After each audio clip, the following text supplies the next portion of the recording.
বলে দেয় এক দৌড়, সাথে তার আশেপাশের বাচ্চারা। নিভ্র পকেট থেকে হাত বাহিরে করে চোখের উপরে চুলগুলো হাত দিয়ে পিছনে সেট করে দেয়। আর অবাক হয়ে দেখে সাফা নিজের শাড়ি পায়ের কিছু উপরে তুলে কোমরে গুঁজে দিয়েছে। চুলগুলো আগের মতোই ছাড়া, হাতের বেলুনগুলো আগের মতোই বাঁধা হাতে। সাফা খিলখিল করে হাসছে, সাথে বাচ্চারা। সাফাকে দেখে মনে হচ্ছে সে আনন্দের দুনিয়ায় ভাসছে। সাফার দৌড়ের সাথে সাথে তার শাড়ি ক্রমশ দুলছে। চুলগুলো একবার সামনে আসছে, আবার পিছনে যাচ্ছে, তবে সব না, শুধু সামনেরগুলো। নিভ্র মুগ্ধ হয়ে এই দৃশ্য দেখছে। নিভ্র তাকিয়ে আছে তো আছেই। ওরা কখন সে নিভ্রর কাছে এসে গেছে এটা নিভ্রর খেয়ালই নেই। বাচ্চাগুলো দৌড়ে নিভ্রকে জড়িয়ে ধরে, কিন্তু সাফা পিছনে পড়ে যায়। শাড়ি পরে তো আর দৌড়ানো যায় না, তাই সে হেরে গেছে। দুঃখ ভরাক্রান্ত হৃদয় নিয়ে সাফা বলে ওঠে, আমি হেরে গেলাম। চকিতেই নিভ্র জবাব দেয়, हार के जीतने वालों को बाजीगर कहते हैं। সাফা মুচকি হাসলো, যে হাসিতে রহস্য ছিল। আর রহস্য হলো সে আসলেই বাজিগার। এদের তো সে ইচ্ছে করেই জিতিয়েছে, এদের এই অসাধারণ হাসি দেখবে বলে। সাফা হাঁটছে, সাথে নিভ্র বাচ্চাদের। নিভ্রকে খুব পছন্দ হয়েছে, তাই তারা নিভ্রকে রেখে দিয়েছে। তাদের দাবি তাদের সাথে ঘুরতে হবে। গোধূলি বেলা প্রায় শেষ, আলো আছে এখনও চারপাশে। নিভ্র বাচ্চা পছন্দ করে, একটা বিশেষ কারণও আছে, সে যেটা তার জীবনে দাগ কাটার মতো। সাফা হাঁটছে, বাতাস হচ্ছে খুব। নিভ্রর কি হলো কে জানে, হঠাৎই প্রশ্ন করে ওঠে, किसे पढ़ो तुम्ही? ডিজাইনিং নিয়ে পড়ি, ফার্স্ট ইয়ার। বাচ্চা মেয়ে। নিভ্র সামনের দিকে তাকিয়ে বলে ওঠে, এই এই একদম বাচ্চা বলবেন না, আমি কি বাচ্চা নাকি? হ্যাঁ, আজব। আমি কিন্তু অনেক বড়, বুঝলেন? বুঝলাম। মনে মনে নিভ্র বলে ওঠে, যে নিজেকে বলে আমি বড়, সে কত বড় জানা হয়ে গেছে। নিভ্র হালকা হাসলো, তবে দেখা যাওয়ার মতো না। সাফা আবার চেঁচিয়ে উঠল। নিভ্র বুকে হাত দিয়ে চকিতেই সাফার দিকে তাকালো। সাফা খুশিতে বাকবাকুম হয়ে নদীর পাশে ছোট্ট পাহাড়টা দেখিয়ে বলে, ফুল ফুল ফুল আমার লাগবে, জবা ফুল, ওয়াও। নিভ্র চোখ বাঁকিয়ে একবার তাকালো, তারপর অদ্ভুত ভঙ্গিতে কিছুক্ষণ ভাবলো, আবার সাফার দিকে তাকালো। কিন্তু ততক্ষণে সাফা নেই, সাথে বাচ্চারাও। সাফা শাড়ি তুলে পাহাড়ে উঠে গেছে, তবে বেশি দূর না। একটু উঠেই ফুল ছিঁড়তে শুরু করলো। আর নিভ্র মনে মনে ভাবছে, এই মেয়ে তাকে অবাক হওয়ার মতো আর কোনো রাস্তাই রাখবে না। দুনিয়ার সব অদ্ভুত জিনিস তাকে দেখিয়েই ছাড়বে। সামান্য আগাছার ফুল নিয়ে এত নাচানাচি। হঠাৎ তার মনে হচ্ছে মেয়েটা আসলেই ভিন্ন প্রকৃতির, অদ্ভুত ভয়ঙ্কর মাতাল করা মেয়ে। আবার নিজে নিজেই বলে, সব মেয়েই এক। মা যেখানে এমন, সেখানে এই দুনিয়ার সব মেয়েই সেম হবে, স্বার্থপর। নিভ্র নিজের নিভ্র নিজের অদ্ভুতভাবে তাকিয়ে থাকা চোখ ছোড়া নামিয়ে নিল। সাফার হাত পা ছিলে গেছে, তবুও সে মহা খুশি, ফুলগুলো নিতে পেরেছে ভেবে। সাফা হাঁপিয়ে হাঁপিয়ে নিভ্রর সামনে দাঁড়িয়ে পড়ল। নিভ্র ভ্রু কুঁচকে ভাবছে, আবার না জানি কি করে এই মেয়ে। তার ধারণাই ঠিক। তাকে অবাক করে দিয়ে সাফা ফুলগুলো তার হাতে ধরিয়ে দিল। নিজের ডান হাত দিয়ে পেঁচিয়ে মাথার চুলগুলো হাত খোঁপা করলো। একবার ঝাঁকিয়ে মজবুত হয়েছে কিনা দেখে নিল। এবার নিভ্রর সামনে দাঁড়িয়ে পড়ল। নিভ্র ভ্রুজোড়া উপরে তুলে চোখ ছোট ছোট করে বলে, হোয়াট? আরে একটা মেয়ে আপনার সামনে খোপা করে দাঁড়িয়ে আছে, আর আপনার হাতে ফুলও আছে, তাহলে ভাবে হাঁ করে না থেকে খোপায় গুজে দেন। নিভ্র আহম্মকের মতো বলল। আমি? সাফা বিরক্তি নিয়ে বলে ওঠে, না, আপনার বাবা আছে পাশে, ওনাকে বলুন লাগিয়ে দিতে। কি হলো বলুন? নিভ্র বিষম খেল, চোখ জোড়া একটু বড় করে নিল। আবার নিচের দিকে একবার তাকিয়ে নিজেকে ঠিক করে নিল। তার জীবনে এই প্রথম সে একটা মেয়ের চুলে ফুল গুজে দিতে যাচ্ছে। মানুষের করা প্রথম কাজটা তারা যতটা শুদ্ধভাবে করে ততটাই তাদের মাঝে ভীতি কাজ করে। নিভ্রর বেলায়ও তাই হচ্ছে। সামান্য ফুল গুছতে তার হাত কাঁপছে। নিভ্র কাপা হাতে আগ্রহিত হয়ে সাফার খোপার সাইডে ফুলগুলো গুজে দেয়। সাফা এবার নিভ্র বরাবর দাঁড়িয়ে বলে ওঠে। কেমন লাগছে? নিভ্র এক দৃষ্টিতে তাকিয়ে থেকেই জবাব দেয়। এই যেন কালো চুলের লাল মুকুট, যেন লাল নীলের অপূর্ব মিলন খেলা, যে মিলন মেলায় হারিয়ে যাওয়া যায় সারা বেলা। এই যেন নিষ্পলক দেখার আকস্মিক দৃশ্য, যেন হারিয়ে যাওয়ার মন কাড়া মাধুর্য, যাতে চাঁদও ডুবতে চায় বহুবেলা, হাজার শতক। আমি তো ডুবে গেছি প্রথম প্রহলিকায়, লালের সৌন্দর্যের মাতলতায়। সাফা বেশ লজ্জা পেল। লজ্জা কাটাতে বলে ওঠে। আপনি তো দেখছি কবিতাও তৈরি করতে পারেন, তাও মিনিটে। ওয়াও! তবে এত এত গুণ রাখেন কোথায় বলবেন? একটা মানুষ এত দিক দিয়ে এত পারদর্শী, ভাবা যায়? এই, তোরা ভাবতে পারিস? বলে হেসে ওঠে সাফা। হাসি আসলে লজ্জাকে আড়াল করার একমাত্র হাতিয়ার ছিল তার কাছে, তাই সেটাই ইউজ করেছে। কিন্তু কাজ তেমন হলো না। কেউই তার সাথে হাসলো না। সাফা হাসি থামিয়ে তাকিয়েছিল কিছুক্ষণ সবার দিকে, তারপর আবার হাঁটা ধরে। নিভ্র নিজের মনকে একটা বাজে গালি দিয়ে বসে। কবিতা বলা বা লেখা তার নিজের একান্ত ব্যক্তিগত ব্যাপার, আর সে কিনা মেয়েটাকে একটা আজাইরা কবিতা শুনিয়ে দিল। ফাউল একটা কাজ করেছে ভেবে নিভ্র নিজের মাথায় পিছনে গাঁটটা মারল। বর্তমান। আমার কল্পনা জুড়ে যে গল্পেরা ছিল আড়ালে সব লুকোনো, সেই গল্পেরা সব রঙিন হলো পলকেই। তোমাকে হঠাৎ পেয়ে যেন। প্রেম তুমি আসবে এভাবে, আবার হারিয়ে যাবে ভাবিনি। আজও আছে সেই পথ, শুধু নেই তুমি। বলো কোথায় আছে অভিমানী? অভিমানী সব থেকে আজও কি যেন নেই। তোমাকে তাই খুঁজে যায় প্রতিক্ষণে। আমার ভালো লাগাগুলো সব তোমায় ভেবে ভেবে সাজে রোজ এই মনে। প্রেম তুমি আসবে এভাবে, আবার হারিয়ে যাবে ভাবিনি। নিভ্র থামল। ডান হাতের উল্টো পিঠ দিয়ে পানিতে ভরে আসা চোখটা মুছে নিল। পাশে থাকা মদের বোতলটা ডান হাতে নিয়ে গটগট করে গলা ভিজিয়ে নিল। গিটারে রাখা হাত থেকে টপ টপ করে গড়িয়ে রক্ত পড়ছে। সে কিছুক্ষণ হাতের দিকে তাকিয়ে মুচকি হাসে, আবার মদে চুমুক দিল। হঠাৎ করে সে প্রচণ্ড রাগ নিয়ে বোতলটা সুইমিং পুলে ছুঁড়ে দিল আর চেঁচিয়ে বলে উঠল। তুই তো 1 বছর আছিস আমার পাশে। সেও ছিল যেখানে সে প্রথম দেখায় আমাকে নিজের মাতাল করা নেশায় ঘায়েল করেছে। সেখানে তুই 2 মিনিটের জন্য আমাকে মাতাল তো দূর, ওকে ভুলিয়ে রাখতে পারলি না। শালা এই মদ আমি হুদাই গিলি। তোদের মতো মদের বোতল যে কোনো কাজের না, তাই 1 বছরে আমার বোঝা হয়ে গেছে। আজ থেকে তুই আউট। ও আমাকে ওর লাইফ থেকে আউট করেছে, আমি না হয় তোকে করলাম। দেখি কি মজা আছে লাইফ থেকে আউট করে। বলে নিভ্র আবার গিটারে কাটা হাত রাখলো। সাথে সাথে এক সাইডে লুকিয়ে থাকা অভ্র দৌড়ে এগিয়ে এলো আর ভয়াত্মকভাবে বলে ওঠে। আর বাজাতে হবে না, তুই সুন্দর গান পারস শালা, আমি জানি। এটা তো শোনাতে হবে না। তাই আপরটাকে নাকি তুই উষ্টা দিয়ে ফেলে দিলি? তবে যা করেছিস বেশ করেছিস। তাই এবার কি করবি? ড্রাগস ট্রাই করবি যদি কাজে দেয়? নিভ্র এক দৃষ্টিতে তাকালো অভ্রের দিকে, আবার চোখ ফিরিয়ে নিয়ে বলে। ওকে ভোলা যাবে এমন কোনো ওষুধ আদৌ কি আছে এই পৃথিবীতে? অভ্র নিশ্চুপ হয়ে সামনে থাকা সুইমিং পুলের স্বচ্ছ নীল পানির দিকে তাকিয়ে আছে। তার কাছে এই প্রশ্নের আদৌ কোনো জবাব নেই। যদি সে জানতো এমন কিছু এই পৃথিবীতে আছে যা ওকে ভুলিয়ে রাখার মতো, তবে সে নিজেই আগে খুঁজে খেয়ে নিত। কিন্তু আফসোস, এমন কিছুই নেই যা খেয়ে ভালোবাসার মানুষকে ভুলিয়ে রাখা যায়। অভ্র মনে মনে কয়েকটা দীর্ঘ নিঃশ্বাস নিল, একবার নিভ্রের দিকে তাকালো, আবার ভাবনায় ডুবে ভাবতে লাগলো। নিভ্র তো তাও মনের কথাগুলো ব্যক্ত করতে পারছে, কিন্তু সে তো সুপ্ত অনুভূতি নিয়ে ভিতরে ভিতরে নিঃশেষ হয়ে যাচ্ছে।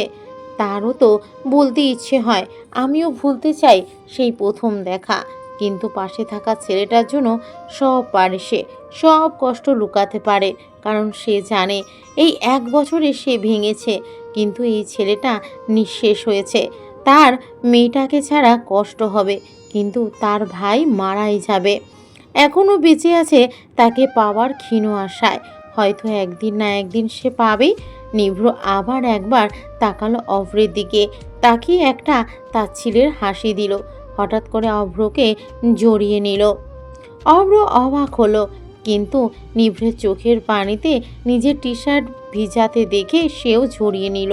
অভ্র বারবার চোখ মুছছে যাতে নিভ্র বুঝতে না পারে সে কাঁদছে, কিন্তু নিভ্র ঠিকই বুঝতে পেরেছে।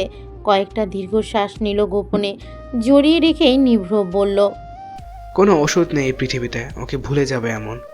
দাদাজান বলেছিল ভালোবাসা নামক কঠিন এবং ভয়ঙ্কর পরীক্ষায় নামতে হলে এক বুকে কষ্ট সহ্য করার ক্ষমতা নিয়ে নামতে হয়। আমি তো মনে হয় নামতে পারিনি এক বুক কষ্ট সহ্য করার ক্ষমতা নিয়ে, কিন্তু তার চাইতেও বেশি পাচ্ছি। আর হচ্ছে না আমার দ্বারা। মুক্তি চাই আমি এই ভয়ঙ্কর যন্ত্রণা থেকে, কিন্তু কিভাবে মিলবে বলবি মুক্তি? অভ্র নিজের থেকে নিভ্রকে ছাড়িয়ে নিল, তার চোখের দিকে তাকালো আর বলতে লাগলো, আমি জানি না রে, তোকে মুক্তি দিতে পারলে আমি নিজেও হয়তো একটু মুক্তি পেতাম। নিভ্র উঠে দাঁড়ালো। সে বুঝতে পারছে অভ্রর খুব কান্না আসছে, কিন্তু সে কান্না করতে পারছে না শুধুমাত্র তার জন্যে। তাই সে সরে আসে। গিটারটা এক হাতে নিয়ে নিভ্র নিজের রুমের দিকে অগ্রসর হয়। অভ্র পিছনে ফিরে একবার তাকালো নিভ্রের দিকে। সে ভাবে, এত গাদা গাদা মদ খেয়েও কিভাবে কারো এক বিন্দুও নেশা হয় না? কিভাবে এটা সম্ভব?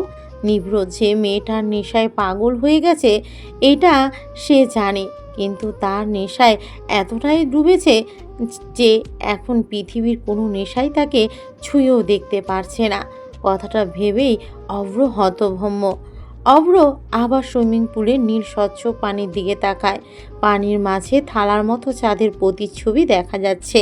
পানির কম্পনের কারণে চাঁদও কেঁপে কেঁপে উঠছে। অভ্র চোখ থেকে গড়িয়ে পানি পড়ছে। আটকাতে চাচ্ছে না, লুকোনোর কিছু নেই। যার কাছে লুকাতে সে নিজেই তাকে কান্নার জন্য সুযোগ করে দিয়েছে। সে কাঁদবে, অনেক দিন পর কাঁদবে, আর মনে মনে ভাববে, যদি মেয়েটা একটা না হয়ে দুটো হতো, যদি দুই ভাই আবার আগের মতো হাসতে পারতো, যদি দুজনের ভালোবাসা একই না হতো, যদি একজনকে ঘিরে সব না হতো, তবে সত্যি সে খুব খুশি হতো। সে তো এক বুক কষ্ট সহ্য করার ক্ষমতা নিয়েই নেমেছিল, তবে কেন কষ্টটা পর্যাপ্ত হলো না? কেন এই যাত্রায় নিভৃতারই বেশি হয়ে গেছে? আমার এক বুক হলে নির্ভর এর চাইতে বেশি, তাই তুমি নির্ভর। সাফা, তুমি নির্ভর, কিন্তু তবু ওকে কেন রেখে গেলে? কেন ওর যন্ত্রণা বাড়িয়ে চলেছ? কেন তুমি ওর সব নেশার ঊর্ধ্বে? অব্রুর ভারী বুক ছিঁড়ে একটা দীর্ঘ ক্ষত বিক্ষত নিঃশ্বাস বেরিয়ে এলো। নিভ্র তাকিয়ে আছে সামনে থাকা তারই আঁকা এক যুবতীর ছবির দিকে। মেয়েটা দাঁত বের করে হেসে আছে। ডান হাত চুলে লাগানো জবা ফুলে, লাল টকটকে জবা ফুল। মেয়েটা একটু পাশে লাল সূর্য নিজের কিরণে ডুবিয়ে দিচ্ছে। উঁচু হাতের ভাঁজে নীল জামদানি জড়িয়ে আছে। ডান গালের এক পাশে গর্ত, যাতে পৃথিবীর সকল নিরামিষ ছেলেও নিজেকে ডুবাতে চাইবে, যেমন নিভ্র ডুবিয়েছে নিজেকে। চিকচিক করছে নীলাভ চোখগুলো। দেখেই মনে হচ্ছে মেয়েটা সব জুড়ে শুধু আনন্দ, শুধু খুশি আর শুধু ভালোবাসা। ঘন পাপড়িগুলো চোখের সৌন্দর্য দ্বিগুণ বাড়িয়েছে, আর ভ্রুজোড়া কুচকুচে কালো। বাম চোখের পাশে কিছু অবাধ্য চুল এসে পড়েছে। লাল ঠোঁটজোড়া প্রসারিত হয়ে শান্তি ছড়াচ্ছে, আর উঁচু করা গলার মাঝে বাম পাশে একটা কালো তিল। মেয়েটার বর্ণনা একবার মনে মনে বুলিয়েই নিভ্র বুকের বাঁ পাশে হাত রেখে চোখ বুজে নেয়। তার মনে হচ্ছে তার হাড্ডিতে হাড্ডিতে রঞ্জে রঞ্জে শিহরণ বয়ে চলেছে, যা তার দেহকে দহন যন্ত্রণায় জ্বালিয়ে ঝাঁঝরা করেছে। বুকের পাঁজরের ব্যথা দ্বিগুণ তালে বাড়ছে। এই ছবিটা সামনে আসলেই তার এমন হয়। নিভ্র ঠাস করে চোখ জোড়া খুলে ফেলে। ডান হাত কাঁপিয়ে মেয়েটার আঁকা গলায় হাত দেয়। বৃদ্ধা আঙ্গুল দিয়ে কিছুক্ষণ হাত বলায় গলার সাইডে কালো তিলটাতে। মুচকি হেসে মুগ্ধ হয়ে পলক না ফেলে দেখছে, কেন যেন তার মনে হয় সারা জীবন দেখলেও হয়তো সে তৃপ্ত হবে না। কাটা হাতটা রক্ত জবা ফুলটার উপর রাখে, রক্ত দিয়ে জবার উপর কিছুক্ষণ আঁকিবুকি করে, কিছুক্ষণ এক দৃষ্টিতে নীলাভ চোখের দিকে তাকিয়ে থাকে। হঠাৎ হেসে ওঠে, হাসতে হাসতেই বলে, তোমরা মেয়েজারি বড্ড ভয়ঙ্কর। জানো, যে ভয়ঙ্কর হয় তার কাছে কিন্তু এটা মনে হয় না। যেমন সাপ অনেক বিষাক্ত, কিন্তু তার কাছে এটা মনে হয় না। ঠিক একইভাবে তোমরাও আমাদের ভয়ঙ্কর রূপ সম্পর্কে অবগত নাও। যারা তোমাদের এই ভয়ঙ্কর রূপে ফেসে নিজেদের জ্বালা বাড়ায়, জ্বলে পুড়ে কয়লা হয়, দহন যন্ত্রণায় কাতর হয়, তারাই এই ভয়ঙ্করতার সাথে পরিচিত হয়। আমি নিজেই শিকার। হাসছ যে? হাসবে না, এটাই সত্য। তোমরা দমকা হওয়ার মতো এসে সব উড়িয়ে নিয়ে নিঃস্ব করে চলে যাও। আমি নিজেই এর প্রমাণ। দেখো, আমি নিঃস্ব হয়ে আছি, আমি নিঃস্ব হয়ে গেছি। শুধু কিন্তু আমি না, অভ্রকেও তুমি নিঃস্ব করলে কেন বলো তো? তোমার জন্য, শুধু তোমার জন্য। ওর কান্না দেখলে আমার হিংসা হয়, রাগ হয়, অভিমান হয়। তখন মনে শুধু একটাই কথা ঘুরে, তোমার জন্য সব যন্ত্রণার ভাগিদার আমিও একা হতে চাই। তবে কেন ও কাঁদে? আবার আফসোসও হয় তোমাকে ছেড়ে দিতে পারবো না ভেবে। আমি এই যাত্রায় কেন স্যাক্রিফাইস করতে পারবো না? কিন্তু ও করছে।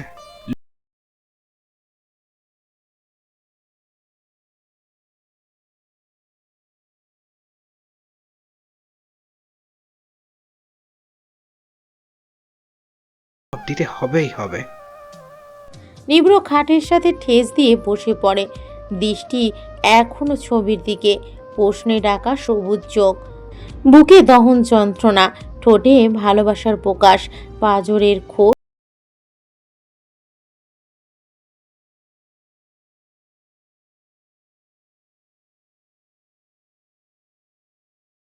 কেন চলে গেলে? যন্ত্রণারা হানা দিয়ে দৌড়ে বেড়াচ্ছে, বুক চিরে দীর্ঘশ্বাসের আগমন, বাতাসে বাতাসে দহন জ্বালার গন্ধে দগ্ধ সব। বিষণ্ণতা, রাগ, অভিমান, জেদ, ক্ষোভ তাড়া করে চলেছে প্রশ্নকে, উত্তরের অপেক্ষায়। কিন্তু উত্তরের মালিক নেই। 1 বছরের ভালোবাসা আর 1 বছরের দীর্ঘশ্বাস মিলে এক অদ্ভুত অনুভূতিতে জর্জরিত সব।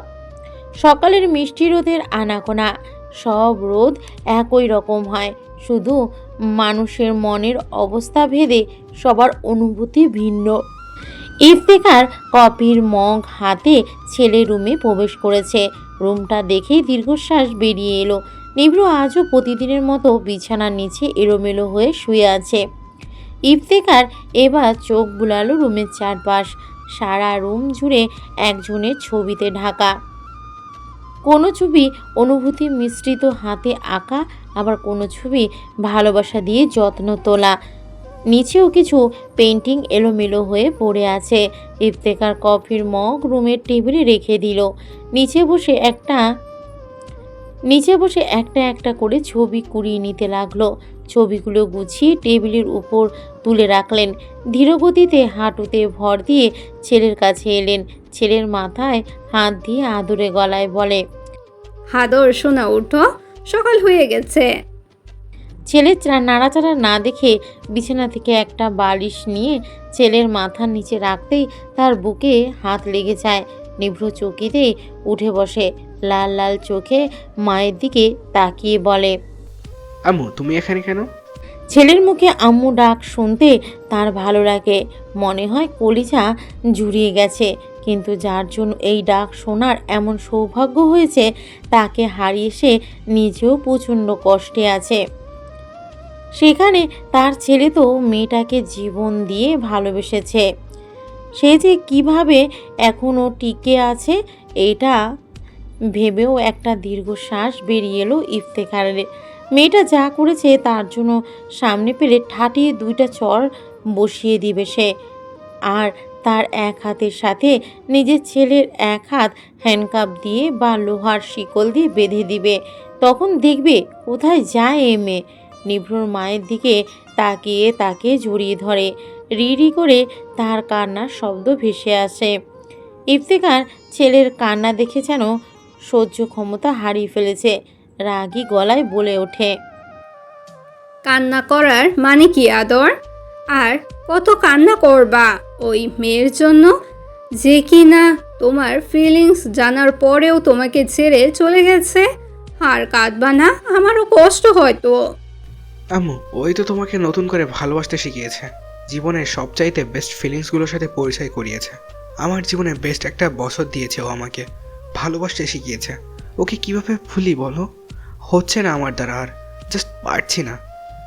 আর কত খুঁজবা? খুঁজতে খুঁজতে পাগল হয়ে যাবা এবার। হলে হব, কিন্তু ওকে খুঁজে বের করতেই হবে। ওকে চাই, যে কোনো মূল্যে চাই, সব কিছুর ঊর্ধ্বে গিয়ে ওকে আমার চাই। নিভ্রু উঠে গেল। আজ আবার নতুন করে খোঁজা শুরু করবে, আবার হন্য হয়ে খুঁজবে। ইফতেকার মনে মনে বলে ওঠে, যে নিজে থেকে হারিয়ে যায় তাকে খোঁজা যায় না বাবা। কথাটা বলেই দীর্ঘশ্বাস নিয়ে পর্দা ঠেলে নিভ্রর বেডরুম থেকে নিভ্রর সোফার রুমে ঢুকে পড়ে। তারপর হাঁটা ধরে। রুমের বাহিরে দেয়ালে ঝুলানো কাচের বোতলে জোনাকি পোকা ঝুলতে দেখে ইফতেকার থামলেন। বিড়বিড় করে বলে ওঠে, তুমি এসেছিলে এক ঝাঁক জোনাকির আলোর মতন। জোনাকি যেমন অন্ধকার জায়গাকে আলোকৃত করে, তুমিও আমাদের জীবনকে জোনাকির মতন আলোকৃত করেছ। জোনাকি যেমন নিজের সাথে তার আলো নিয়ে যায়, তুমিও ঠিক একইভাবে যাওয়ার সময় আমাদের দেওয়া আলোগুলো নিজের সাথে নিয়ে গেলে। কথাগুলো বলেই একটা দীর্ঘশ্বাস নিলেন। আজ একটা বছর ছেলেটা তার হন্য হয়ে মেয়েটাকে জায়গায় জায়গায় খুঁজে চলেছে। মেয়েটা যে কেন বিনা কারণে বিলীন হয়ে গেছে এটা কারো মাথায় ঢুকছে না। আর নিভ্র তো পাগলে ছিল কয়েক মাস। মেয়েটার নাম নিয়ে ডাকা, হুটহাট করে দরজা খুলে বাইরে চলে যাওয়া, কৃষ্ণচূড়া গাছের নিচে দাঁড়িয়ে বিড়বিড় করা, হঠাৎ হঠাৎ হাসা। এই তো কিছুদিন আগেই ভালো হয়েছে, হসপিটালে যাওয়া শুরু করেছে, সব কাজ ঠিক মতো করছে, মডেলিংটাও করছে। কিন্তু তার পুরোপুরি সুস্থতার পিছনে একটাই কারণ, সাফাকে খুঁজে বের করা। কেন হারিয়ে গেল, এই কেনর উত্তর খোঁজা। 2 বছর আগে সাফা রাস্তা দিয়ে হেঁটে হেঁটে বাসায় যাচ্ছে। হুট করে তার চোখ আটকে পড়ে 5 বছরের একটা বাচ্চার উপর। একটা 5 বছরের মেয়ে মাথায় হাত দিয়ে কাঁদছে। মাথা ফেটে গেছে মনে হয়। সাফা রাস্তা ক্রস করে মেয়েটার সামনে দাঁড়ায়, নিজের এক হাত তার কপালে চেপে ধরে আস্তে করে জিজ্ঞেস করে, নাম কি তোমার বাবু? মেয়েটা কিছুক্ষণ তাকিয়ে থেকে বলে ওঠে, নেহা। মাথা ফেটেছে কিভাবে? রাস্তায় পড়ে গেছি ইটের সাথে লেগে। তুমি এখানে কি করো? মায়ের সাথে এসেছি তো, মাকে খুঁজে পাচ্ছি না, তাই খুঁজতেছিলাম, কোথায় যেন গেছে। সাফা বুঝতে পারছে মেয়েটার কষ্ট হচ্ছে, তাই সে কান্না করছে। সাফা মেয়েটাকে কোলে তুলে নিল। মেয়েটা অদ্ভুতভাবে তাকে দেখছে। সাফা একটা সিএনজি দাঁড় করিয়ে উঠে পড়ে। যাওয়ার আগে পাশের ফুলের দোকানে বলে চায় ওর আম্মু খুঁজতে আসলে বলবেন। এনএসজি হসপিটালে নিয়ে গেছি। দোকানদার মাথা ঝাঁকিয়ে ঠিক আছে বলেছে। সাফা বাচ্চাটাকে ধরে আছে। মাথা থেকে প্রচুর রক্ত বের হয়েছে, তবে সাফা সেদিকে তাকাতে পারছে না। রক্তে তার প্রচণ্ড রকমের ফোবিয়া আছে, তাই সে এত রক্ত একসাথে দেখতে পারে না, দেখলেই মাথা ঘুরে। সাফা বাচ্চাটার সাথে নানা ভঙ্গিতে কথা বলছে, যাতে সে তার ব্যথা ভুলে থাকতে পারে। নিভ্র রোগী দেখছে, এখন বাচ্চাদের ওয়ার্ডে আছে। বাচ্চাদের প্রতি তার বিশেষ ভালোবাসা কাজ করে। বাচ্চাদের সাথে থাকলে তাকে মোটেও রাগী ভয়ঙ্কর মনে হয় না, মনে হয় কত ভালোবাসে সে সবাইকে। সবার ভালোবাসাই তার প্রাপ্য। বাচ্চারাও তাকে খুব ভালোবাসে। এক কথায় নিভ্রর জন্য পাগলেরা। নিভ্র বাচ্চাদের সাথে নানা ভঙ্গিতে গল্প করছে, আর যুবতী নতুন নার্সগুলো তাকে দেখছে। এক কথায় ড্যাব ড্যাব করে দেখছে। নিভ্র একটা বাচ্চাকে কোলে নিয়েছে, নিয়ে হাত নাচিয়ে নাচিয়ে তাকে নাচ করাচ্ছে, আর বাচ্চাটা খিলখিল করে হেসে উঠছে। তা দেখে নিভ্রও হাসছে। নিভ্রর আজকের মতো কাজ প্রায় শেষ, তাই উঠে দাঁড়িয়েছে। আজ তার অপারেশন নেই, তাই বিকেলেই বাসায় যাবে বলে ঠিক করে। নিভ্র কাচের গ্লাসের দরজা ঠেলে বাইরে আসতেই ধাক্কা। নিভ্র নিজের সাথে ধাক্কাধাক্কি মোটেও পছন্দ করে না, কারণ হসপিটালের নার্সরা প্রায় অজুহাত দিয়ে বা এমনি গায়ে পড়ে, তার উপর হসপিটাল বেশিরভাগ মানুষ চিকিৎসার বদলে তাকে দেখতে আসে, তাই কড়া সিকিউরিটির ব্যবস্থা করেছে সে। রোগী ছাড়া হসপিটালে আসা নিষেধ। নিভ্র রেগে সামনে তাকায়। সাফাকে এভাবে বাচ্চা কোলে নিয়ে দাঁড়িয়ে থাকতে দেখে সে অবাক হয়। পা থেকে মাথা পর্যন্ত একবার পর্যবেক্ষণ করে। সাদা গোল জামায় সাফাকে সাদা পরি লাগছে। চুলগুলো আজ খোপা করে রেখেছে, তবুও কিছু অবাধ্য চুল সামনে এসে তার নীলাভ চোখের পাপড়ির উপর পড়ছে। ক্লান্ত লাগছে তাকে। কপালে বিন্দু বিন্দু ঘাম, সাথে নাকেও ঘাম জমে আছে। সাফার চিৎকারে নিভ্র তার দিকে তাকায়। আপনি এখানেও? আজব তো, হসপিটাল কি আপনার বাপের? মনে তো তাই হয়। তা না হলে এখানেও মডেলিং করতে চলে আসতেন না? আজে বাজে কথা রাখো, আর বাচ্চাটার কি হয়েছে বলো। সাফা অদ্ভুতভাবে তাকিয়ে দেখছে নিভ্রকে। তার ধারণা মতে পৃথিবীর সবচেয়ে ভয়ঙ্কর পেশা হলো ডাক্তারি। এটার মতো ভয়ঙ্কর আর কিছু নেই। আর সব ডাক্তারগুলো খারুশ আর ভয়াবহ হয়। তাছাড়া ডাক্তারদের চেহারা দেখলেও তার ভয় করে। কেমন যেন বদশ্রুত হয় তারা। তার জীবনে এই প্রথম তার মনে হচ্ছে এই পোশাকটাতে তার সামনে দাঁড়িয়ে থাকা লোকটাকে পারফেক্ট লাগছে। সাদা অ্যাপ্রন, ভিতরে সাদা শার্ট, কালো প্যান্ট, গলায় ঝুলানো স্টেথোস্কোপ, আর সেই সবুজ চোখ যা মেয়েদের দুর্বল করার একমাত্র হাতিয়ার। এই ছেলের কাছে ভয়ঙ্কর সৌন্দর্যে মণ্ডিত এই ছেলে। নিভ্র সাফার চোখের সামনে বিরক্তি নিয়ে তুড়ি বাজিয়ে বলে ওঠে, সমস্যাটা কি? এভাবে তাকিয়ে না থেকে বলো কি হয়েছে বাচ্চাটার। আর বাচ্চাটা তোমার কে? আমার কেউ হয় না বাচ্চাটা, রাস্তায় পেয়েছি। কিন্তু এত কথা আপনাকে কেন বলবো? হ্যাঁ, ডাক্তার কই? সিস্টার দিয়া। নিভ্র চেঁচিয়ে ডেকে ওঠে। Yes sir. বাচ্চাটাকে ওর কোল থেকে নাও, মাথায় ব্লিডিং হচ্ছে, ইমিডিয়েটলি সেলাই দিতে হবে। এই এই, আপনি কি সব বলছেন? দেখুন, এটা শুটিং করার সময় না। বাচ্চাটা সত্যিই অসুস্থ। ওকে সত্যি সত্যি ডাক্তারের প্রয়োজন। আপনার মতো নকল ডাক্তার মানে মডেল ফডেলকে দিয়ে হবে না, বুঝলেন? নিভ্র জবাব দিল না। বাচ্চাটাকে কোল থেকে নিয়ে নিল। সে জানে এই মেয়েকে একটা বলে এ আরও 3টে শুনিয়ে দেবে। নার্স দিয়া বলল, আরে ম্যাম, আপনি জানেন না উনি ডাক্তার? আরে উনি তো ডক্টর নিভ্রনীল। সাফা হ্যাঁ করে নিভ্রর দিকে তাকিয়ে আছে। এবার আবার ডাক্তার। সাফা অবাক হয়ে বলে ওঠে, এই, আপনি কি 10 ভুজা? কত কিছু করেন আপনি। একবার ভিলেন, একবার মডেল, আর এখন doctor. How is this possible? কেমনে? নিভ্র সাফার চোখ বড় করা দেখে হালকা হাসে, যা দেখে দিয়ার মুখ হা হয়ে যায়। তার 3 বছরের চাকরিতে সে কখনো নিভ্রনীলকে কোনো মেয়েকে দেখে হাসতে দেখেনি। নিভ্র বাচ্চাটাকে দিয়ার কোলে দিয়ে বলে ওঠে, দ্রুত জরুরি বিভাগে নিয়ে যাও, আমি আসছি। দিয়া হাঁটা দেয় বাচ্চাটাকে কোলে নিয়ে, আর বারবার পিছনে ঘুরে তাকিয়ে তাকিয়ে দেখে। তার তো মাথায় ঢুকছে না এই ভয়ঙ্কর প্রাণী নিভ্র বিনা কারণে নোটিশ ছাড়া হাসলো কেমনে? ভয়াবহ ব্যাপার। এটা নিয়ে আর সবার সাথে একটা সমালোচনার পাহাড় তৈরি করা যাবে। নিভ্র অ্যাপ্রনের নিচ দিয়ে প্যান্টের পকেটে হাত দিয়ে সোজা হয়ে বলে, বাচ্চাটার ফ্যামিলি মেম্বার কই? আমি কি জানি? আমি তোকে রাস্তায় পেয়েছি। এসব ছাড়ুন, শুধু এটা বলেন আপনি সত্যিই ডাক্তার? তোমার এখনো সন্দেহ আছে? আছে। হোয়াট? না মানে আপনি একজন হয়ে এত কিছু কিভাবে করেন সেটাই সন্দেহ হচ্ছে। আর কি কি পেশায় আছেন আপনি বলবেন? তোমার মনে হয় আর কয়টা বাকি আছে? মনে তো হয় আরো 10-12টা।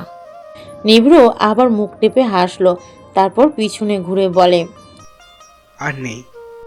আপনার বাকি পেশাগুলোর মাঝে এটা বেশি সুন্দর, তাই আজ থেকে আপনার নাম চেঞ্জ করা হলো। নিভ্র আবার ফিরে তাকায়, তাকিয়ে বলে, তা কি নাম দিবে এবার? ভিলেন বাদ, মডেল ফডেলও বাদ, শুধু ডাক্তার সাহেব। বলেই একটা মিষ্টি হাসি দেয়। নিভ্র অদ্ভুত নজরে দেখে সেই হাসি। মুখের চারপাশে চোখ বুলিয়ে গালের টোলটা খুঁজে, কিন্তু ব্যর্থ হয় সে। চোখ মুখ না খিচলে বা দাঁত বের না করলে সাফার টোল দেখা যায় না। নিভ্র ডান হাত দিয়ে সামনে চুলগুলো পিছনে নিল, সবুজ চোখগুলো সরু করে সাফার দিকে তাকালো। কিছুক্ষণ তাকিয়ে পিছনে ঘুরে সামনে হাঁটা দেয়। সাফা সামনে আসা চুলগুলো হাত দিয়ে সরাতে ভিজা ভিজা লাগে। হাতটা সামনে নিয়ে রক্তাক্ত হাত দেখে সাফা মাথা ঘুরে উঠে, ঘামে তার কপাল ভিজে ওঠে। হঠাৎ চারপাশে অন্ধকার হয়ে আসে। আজ দুপুরে সে লাঞ্চ করেনি, বাবা বাসায় ছিল না, আর তার বাবা না থাকলে তার খেতে ভালো লাগে না। সব মিলিয়ে শরীর দুর্বল থাকায় সাপা ধপ করে সেন্সলেস হয়ে পড়ে যায়। নিভ্র অনেকটাই চলে এসেছে, পিছনে কিছু পড়ার হালকা আওয়াজে নিভ্র পিছনে ঘুরেই সাফাকে দেখল না। নিচের দিকে তাকিয়ে সে চকিতেই সাফার কাছে গেল, ডান হাত ধরে ঘড়ির দিকে তাকিয়ে পালস রেট চেক করলো। খুব ধীর গতি দেখেই বুঝতে পারে দুর্বলতাটা। নিভ্র চারপাশে একবার তাকালো, একবার ভাবছে কোলে তুলে নেবে, আবার কেন যেন নিতে পারছে না। তবুও সব কিছু উপেক্ষা করে সাপাকে কোলে তুলে নিল। সাথে সাথে নিভ্রর হার্ট দ্রুত গতিতে চলতে শুরু করে, নিঃশ্বাস দীর্ঘ হয়ে আসে। নিভ্র চোখ বুঝে কয়েকটা নিঃশ্বাস নিল। জীবনে প্রথম সে এমন কম বয়সের কোনো যুবতীকে কোলে নিয়েছে। তার মতো স্ট্রং লোকেরও কাঁপাকাঁপি হচ্ছে, ভাবতেই তার অবাক লাগছে। নিভ্র সাপাকে বেডে শুয়ে দিল, এক হাতের রক্ত পরিষ্কার করে দিল। নার্সকে স্যালাইন নিয়ে আসতে বলল। স্যালাইন আনতেই ডান হাতে লাগিয়ে দিল। নার্স অবাক হয়ে দেখছে, বয়স্ক হওয়ায় তার অদ্ভুত লাগছে ব্যাপারটা। নিভ্র সাধারণত মেয়েদের থেকে যথেষ্ট দূরত্ব বজায় রাখে। এখানে নিচের রুমের চেক আপ বেডে শুয়ে দিয়েছে। ব্যাপারটা ভিন্ন, তবু নিভ্র রোগীদের প্রতি যত্নবান ভেবে তিনি এড়িয়ে গেলেন। নিভ্র নিচের রুম থেকে বেরিয়ে গেল, মনে মনে একটা দীর্ঘশ্বাস নিয়ে বলে ওঠে, কি হচ্ছে তোর নিভ্র? এভাবে ডেসপারেট হওয়ার মতো কিছু নেই, কুল কুল। নিভ্র বাচ্চা মেয়েটার মাথায় ব্যান্ডেজ করে দিয়েছে, তাকে একটা কেবিনে রেখে দিয়েছে। রক্ত একটু বেশি গেছে, তাই তাকে এক ব্যাগ রক্তও দিতে হয়েছে। সাফার জ্ঞান ফিরতেই নিজেকে এভাবে বেডে দেখে সে একটু ভয় পেয়ে যায়। সুই, স্লাইন, ইঞ্জেকশন এসবে তার ভয় হয় খুব। আর হসপিটালে তো তার সবচাইতে অপছন্দের জায়গা। সাফা উঠে দাঁড়িয়ে পড়ে, স্লাইনটা হাত থেকে কিভাবে খুলবে ভেবে পাচ্ছে না, তাই সম্পূর্ণ স্লাইন নিয়েই হাঁটা দেয়। এক হাতে স্লাইন ব্যাগ নিয়ে সাফা নিভ্র রুমে ঘুরছে। এত এত ডিগ্রি আর প্রাইস দেখে সে মনে মনে বলে ওঠে, বাপ রে বাপ, কি ব্রিলিয়ান্ট! এত জ্ঞান রাখে কই? সব সময় তো দেখি রামগরুরের ছানা হাসতে তার মানা হয়ে ঘুরে বেড়ায়। আক্রু একটা। সাফা দুষ্টু বুদ্ধি নিয়ে নিভ্রকে নকল করা শুরু করে। এই মেয়ে, তুমি বেশি কথা বলো, চুপ করো, তা না হলে ফেলে দিব। সাফা নিভ্রর অ্যাপ্রনটা গায়ে জড়িয়ে নেয়। বেশ কষ্ট হয় তার, ব্যথাও পায়, তবুও অ্যাপ্রনটা পরে স্টেথোস্কোপ কানে দিয়ে রোগী দেখার ভঙ্গিতে বলে ওঠে, কি সমস্যা আপনার? নিজেই আবার রোগী জায়গায় জবাব দেয়, পেটে ব্যথা, প্যারাসিটামল 2 বেলা খাবেন, ভালো হয়ে যাবেন। আর আপনার কি সমস্যা? জ্বর, প্যারাসিটামল 3 বেলা খাবেন। আর আপনার? মাথা ব্যথা, প্যারাসিটামল 4 বেলা, সকালে, দুপুরে, বিকালে আর রাতে। বলেই হি হি করে হেসে ওঠে। সাফা অ্যাপ্রনটা পরে নাচতে নাচতে সামনে তাকিয়ে থ হয়ে দাঁড়িয়ে যায়। তাড়াতাড়ি নিজের গায়ের অ্যাপ্রনটা নিয়ে টানাটানি করছে। নিভ্র বুকে হাত গুজে দরজার ঠেস দিয়ে দাঁড়িয়ে আছে। তার প্রচণ্ড হাসি পাচ্ছে, আর মনে মনে ভাবছে, এই মেয়ে ডাক্তার হলে সব রোগী মারা পড়তো, সব রোগের জন্য প্যারাসিটামল দিয়ে দিবে, তাও 3 বেলা। সাফা ভয় অ্যাপ্রনটা খুলতে যাচ্ছে, তাই হাতে স্লাইনের কারণে ব্যথা পাচ্ছে। নিভ্র বুকের হাতগুলো নামিয়ে নেয়, সোজা হয়ে সাফার সামনে এসে দাঁড়ায়। সাফার হাতগুলো অ্যাপ্রন থেকে ছাড়িয়ে নিয়ে ধীরে ধীরে হাত দিয়ে সাফার গা থেকে অ্যাপ্রনটা খুলে দেয়। কান থেকে স্টেথোস্কোপটা খুলে পাশের টেবিলে রেখে দেয়। সাফা অবাক হয়ে দেখছে। সে ভেবেছে তাকে আজ বেশ ঝাড়ি খেতে হবে। ভাগ্য ভালো এমন কিছুই হয়নি।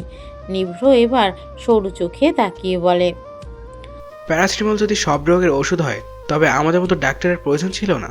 ভাগ্যিস তুমি ডাক্তারই পড়োনি, তা না হলে রোগীরা এমনিই মরে যেত। যে হারে প্যারাসিটামল 2 বেলা 3 বেলা 4 বেলা করছো, হার্ট অ্যাটাক করলেও তুমি এই প্যারাসিটামল দিতে। মাই গড। বলে হালকা মাথা ঝাঁকিয়ে হেসে ওঠে। সাফা সব ভুলে অপলক তাকিয়ে আছে। সে জানতই না এই গোমড়ামুখ ছেলেটা হাসতেও পারে। আর হাসলেও হাসলেও একে এত সুন্দর লাগে, ভাবা যায়? সাফা অবাক হয়ে দেখছে। সাফাকে এভাবে তাকিয়ে থাকতে দেখে নিভ্র হাসি থামিয়ে দিল। সাফার ভাবনার ইতি হলেই সে বলে, মেয়েটা কেমন আছে? ভালো আছে। দেখা করতে পারি? চলো আমার সাথে, তবে তার আগে তোমার স্যালাইন খুলে দেই। তা না হলে স্যালাইন প্রায় শেষ, যে কোনো সময় রক্ত উঠে যেতে পারে। এদিকে আসো। সাফা লাফিয়ে 2 কদম দূরে গিয়ে করুণ সুরে বলে ওঠে, না না, খুলতে হবে না, ব্যথা পাবে, প্লিজ। খুলতে হবে না মানে কি? এটা না খুললে তোমার হাতের রক্ত স্যালাইনের নলে উঠে যাবে। এইদিকে এসো মানে এদিকে এসো, ফাইজলামি করবা না। দেখেন, আমি কি আপনাকে এটা লাগাতে বলেছি? না তো, আপনি নিজেই লাগিয়েছেন। এখন আমি খুলতে চাই না, তাই খুলবো না। প্লিজ, আপনি এটা খুলিয়েন না। জানেন কত ব্যথা হবে। আউচ, আমার তো এখনই কষ্ট হচ্ছে। সাফার কথা শুনে নিভ্র বিরক্ত হলো। 1 পা 2 পা করে এগিয়ে গেল সাফার কাছে। এক টানে ওকে নিজে কাছে এনে কোমর জড়িয়ে নিতেই সাফা যেন আকাশ থেকে পড়েছে। এমন করে তাকিয়ে আছে, চোখ বড় বড় হয়ে গেছে। নিভ্র এই সুযোগটা কাজে লাগিয়ে হাতের স্যালাইনটা খুলে দিতে সাফা ব্যথা পায়। ব্যথার কারণে সাফার চোখে পানি চলে আসে। নিভ্র বলে, কিছুক্ষণ পরে ভালো হয়ে যাবে, এখন কান্নাকাটি করবে না। ঝগড়ায় তো 1 নাম্বার, আর সামান্য সুইকে ভয় পাও? আজব মেয়ে তো তুমি। আমি তো তোমাকে সাহসী মনে করেছি। যেভাবে সবার সামনে আমার মাথা ফাটিয়েছ, এভাবে তাকাবে না। চলো মেয়েটার কাছে। নিভ্র মনে মনে হাসলো। সাফার এমন মুখ ফুলানোর দৃশ্য দেখে তার ভালোই লাগে, সাথে হাসিও পায়। পরক্ষণে আবার নিজেকে সামলে নেয় নিভ্র। সাফা বাচ্চা মেয়েটার সাথে কথা বলছে, তাকে গল্প শোনাচ্ছে। নিভ্র সোফায় বসে দেখছে ওদের। সাফা হাত নাড়িয়ে গল্প বলছে। নিভ্র স্থির দৃষ্টি দিয়ে রেখেছে তাদের দিকে। হঠাৎ একটা মহিলা হাউমাউ করে কেঁদে রুমে ঢুকে পড়ে। সাফা নিভ্র দুজনেই অবাক হয়। সাফার হাতের ভাঁজ থেকে বাচ্চাটা চেঁচিয়ে বলে, আম্মু, আম্মু, আমি এখানে, তুমি কোথায় ছিলে? সাফা বুঝতে পারে বাচ্চাটার মা এ। সাফা সরে ওনাকে জায়গা করে দেয় আর মুচকি হেসে নিভ্রর পাশে বসে পড়ে। নিভ্র কিছুক্ষণ তাকিয়ে থেকে বুঝতে পারে এরা মা মেয়ে। সাথে সাথে তার মাথার রগগুলো ফুলে ওঠে। মনে মনে বলে, কেমন মা মেয়েকে রাস্তায় একা রেখে ঘুরে? নিভ্র বিরক্তির সাথে রাগ নিয়ে মহিলাটাকে কিছু বলবে বলে বসা থেকে উঠে দাঁড়ায়। সাফা নিভ্রর হাত ধরে বসিয়ে দেয় আর তাদের দিকে এক দৃষ্টিতে তাকিয়ে বলে, মায়ের গায়ে স্পেশাল একটা গন্ধ থাকে, বুঝলেন? সেই গন্ধ শুধু সন্তানরাই পায়। আমি যখন ভূতের মুভি দেখে তার কোলে গুটিসুটি মেটে জড়িয়ে ঘুমাতাম, তখনই এটা পেতাম। মা তো জোনাকির আলোর মতোই আমাদেরকে আলোকিত করে।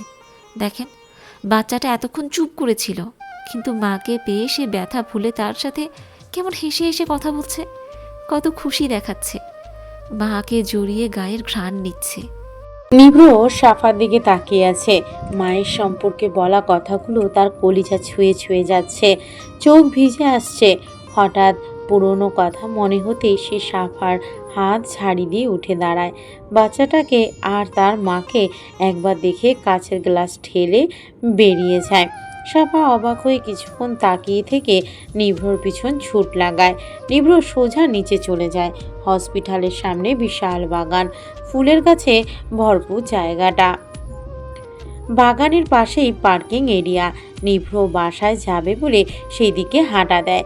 এখন সন্ধ্যা হয়ে গেছে, এই দিকটার লাইটগুলো এখনো জ্বালানো হয়নি।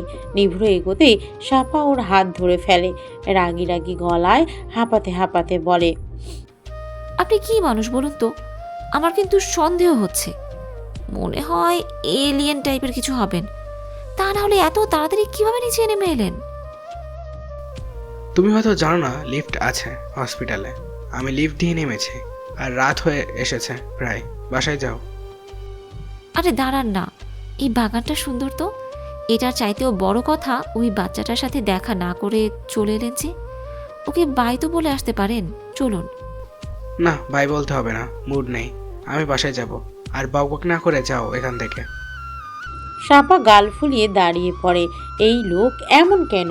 একটু নর্মাল বিহেভ করলে কি হয়? সাপা চারপাশে চোখ বুলাতেই চেঁচিয়ে ওঠে। নিভ্র এমন চেঁচামেচি শুনে দ্রুত সাপার কাছে এসে দাঁড়ায়। সাপা খুশিতে গদগদ হয়ে হাত দুটো একসাথে মুষ্টিবদ্ধ করে বলে, ওয়াও, জোনাকির আলো।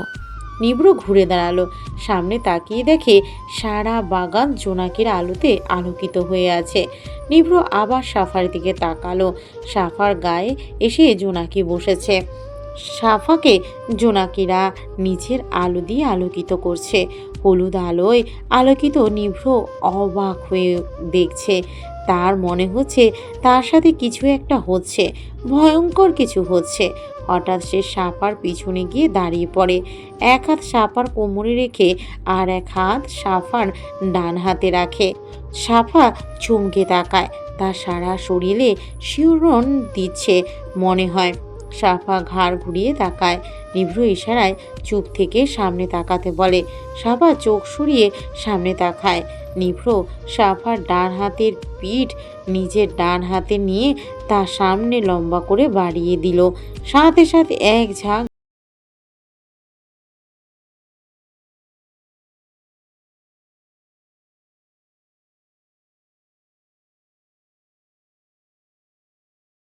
অদ্ভুতভাবে হারায়। নিভ্রর সবুজ চোখের দিকে এক দৃষ্টিতে তাকিয়ে আছে সাফার নীলাভ চোখ। নিভ্রের মনে হচ্ছে আর বেশিক্ষণ থাকলে না জানি কি হয়, তাই ধীরে হাত সরিয়ে নিয়ে দূরে দাঁড়ায়। সাফা জোনাকিগুলোর দিকে তাকায়। তার চোখে মুখেও জোনাকি উড়ে এসে বসছে। সাফা মুখ কুঁচকে আছে। আবার সেই টোল দৃশ্যমান হয়ে ওঠে। জোনাকির আলোতে তো আরও সুন্দর দেখাচ্ছে। নিভ্রর ইচ্ছে করছে এবার হাত রাখতে সেই ভয়ঙ্কর গর্তে। নিভ্র মনের অজান্তেই পকেট থেকে মোবাইল বের করে কিছু ছবি তুলে নেয়। সাফা জোনাকিগুলো নিয়ে খেলছে, এদিক ওদিক ঘুরছে। এবার কিছু জোনাকি মুঠোয় ভরে নিভ্রর সামনে এসে দাঁড়ায়। নিভ্র তখন চকিতে ফোনটা পকেটে ঢুকিয়ে নেয়। তাকে দেখে মনে হচ্ছে সে চুরি করেছে। সাফা ভ্রু কুঁচকে বলে, কি করছেন? আপনাকে দেখে কেমন চোর চোর গন্ধ আসছে। নিভ্র মনে মনে আওড়ায়, আমি কি সত্যি চুরি করেছি, নাকি আমার গুরুত্বপূর্ণ কিছু চুরি হয়ে গেছে? সাফার দিকে রাগ মিশ্রিত চোখে তাকাতেই সাফা বলে, আরে মজা করছিলাম। এত বড় ডাক্তার সাহেব কি চুরি করতে পারে? আবার আপনি 10 ভুজা। যাই হোক, হাতের দিকে তাকান। নিভ্র ভ্রু কুচকাতেই সাফা শাসনের সুরে বলে, এভাবে তাকাচ্ছেন কেন? সুন্দর করে তাকান।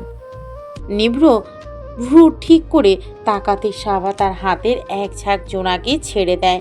জোনাকিগুলো নিভ্রর গায়ে মুখে আছড়ে পড়ে। আর সাফা খিলখিল করে হেসে বলে, অন্ধকার জায়গাটাকে আলোকিত করতে তো বেশি কিছু না, এক ঝাঁক আলোই যথেষ্ট। আর তা যদি হয় জোনাকির আলো, তবে তো আর কথাই নেই। জোনাকির সোনালি আলোয় ঢেকে যাবে অন্ধকার। আর কত সময় নষ্ট করবে জোনাকির পিছনে ঘুরে? সময় নষ্টের কি আছে? আপনার ভালো না লাগলে যেতে পারেন, আমি এখানে আরও কিছুক্ষণ থাকবো। নিভ্র প্রতিবারের মতো এবার আর বিরক্ত হয় না। সে পাশে থাকার দেওয়ালটাতে ঠেস দিয়ে দাঁড়ায়। রাত একটু বেড়েছে, তবে এখনো ঘন কালো রাত হয়নি। এই বোধহয় 8টা বাজবে। সাফা সেই সন্ধ্যা থেকেই জোনাকে নিয়ে পড়ে আছে। নিভ্র তখন থেকেই দাঁড়িয়ে দাঁড়িয়ে সাফাকে দেখছে। ইদানিং তার সাথে কি হচ্ছে এটা সে নিজেই বুঝতে পারছে না। কেন যে মেয়েটাকে দেখলেই তার মনে সেই ভয়ঙ্কর শব্দগুলো দ্রুত থেকে দ্রুত গতিবেগে চলতে থাকে। মনের মাঝে অনেক কেন জন্ম হয়, কিন্তু সে উত্তর খুঁজে পায় না। তবে সে এটা জানে কোনো এক ভয়ঙ্কর মাতালতায় সে ডুবছে। তার অন্ধকারে আচ্ছন্ন জীবনে এক বিস্তর আলোর আগমন হচ্ছে, যেটা তার মতো তুখোড় ব্যক্তি বুঝতে পারছে না। তবে কেন যেন সে বুঝতে চাইছে না। ভালোই লাগছে তার, মনে হয় বিষণ্ণতার চাদর ঠেলে মুগ্ধতা ঢুকতে চাইছে। সাফার বাবার কলে তার হুঁশ হয়। এত সময় সে জোনাকের আলো দেখতে এতটাই মুগ্ধ ছিল যে ভুলেই গেছে ঘড়িতে কটা বাজে। বাবার কল রিসিভ করে ফোন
যাও।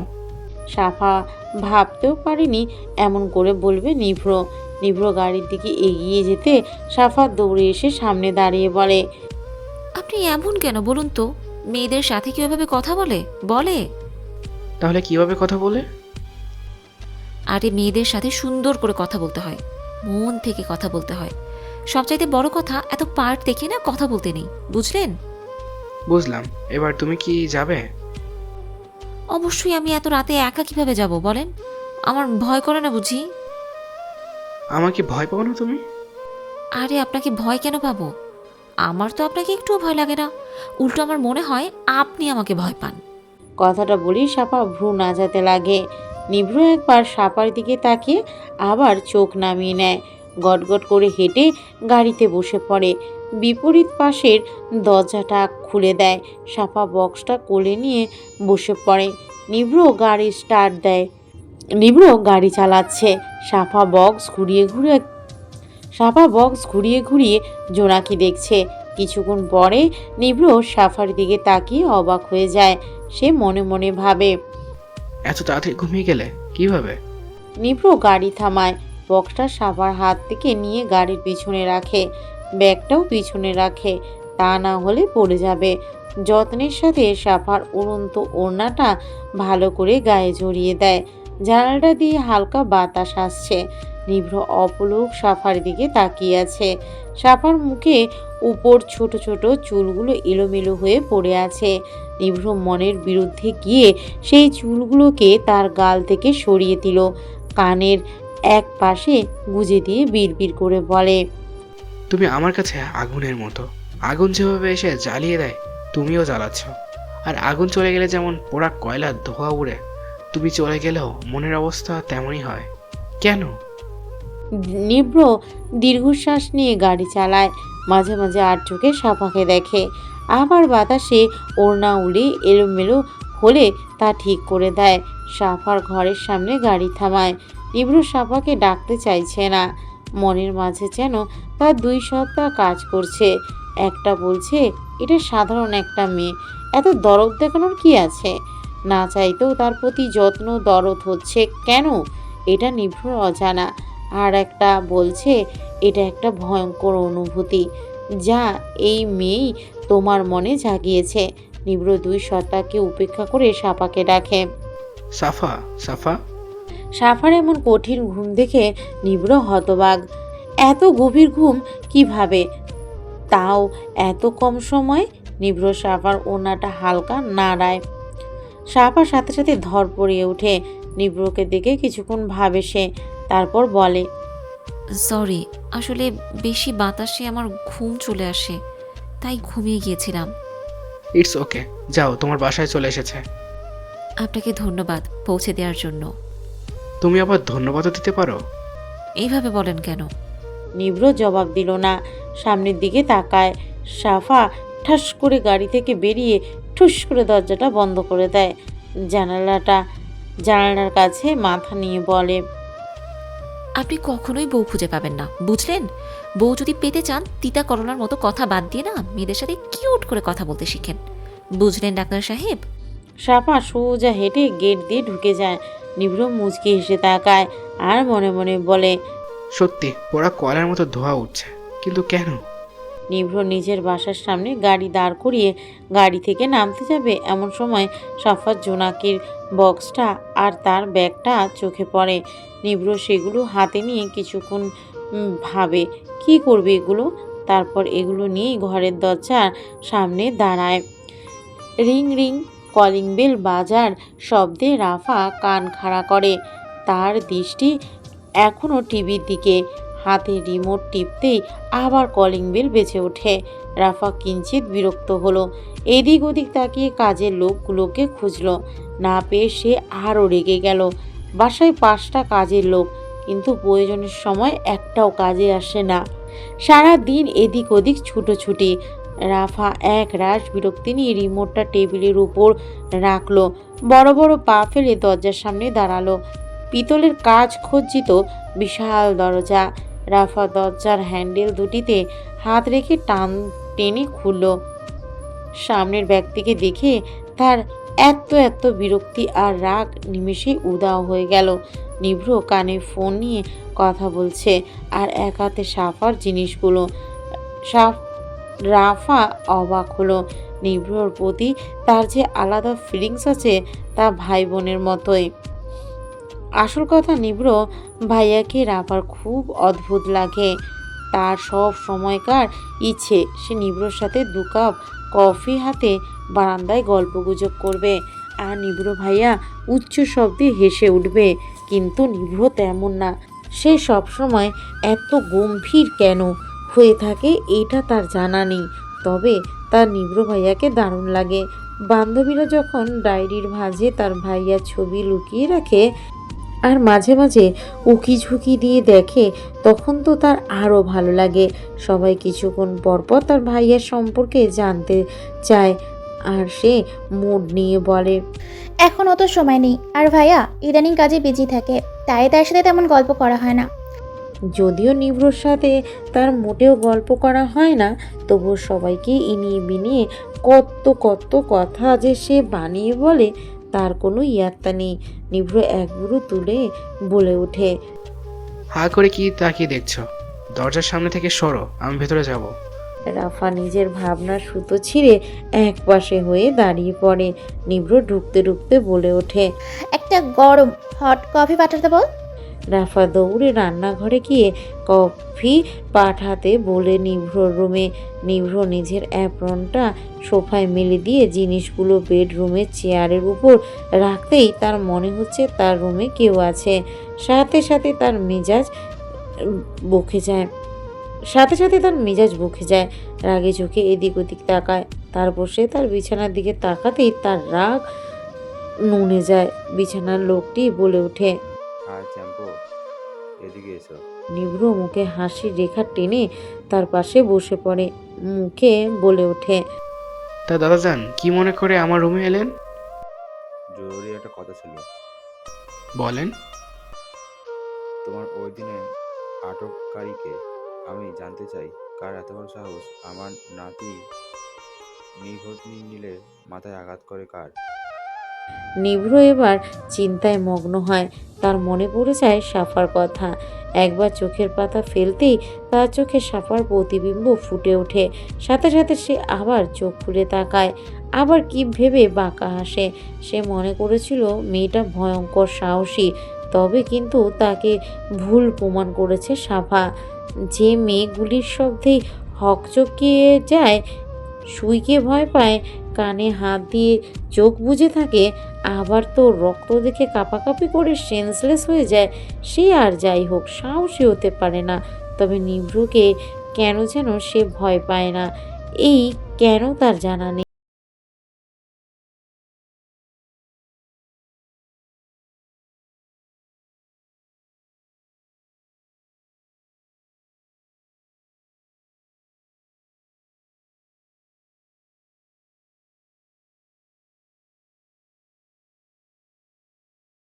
কাল একটা মিটিংও আছে।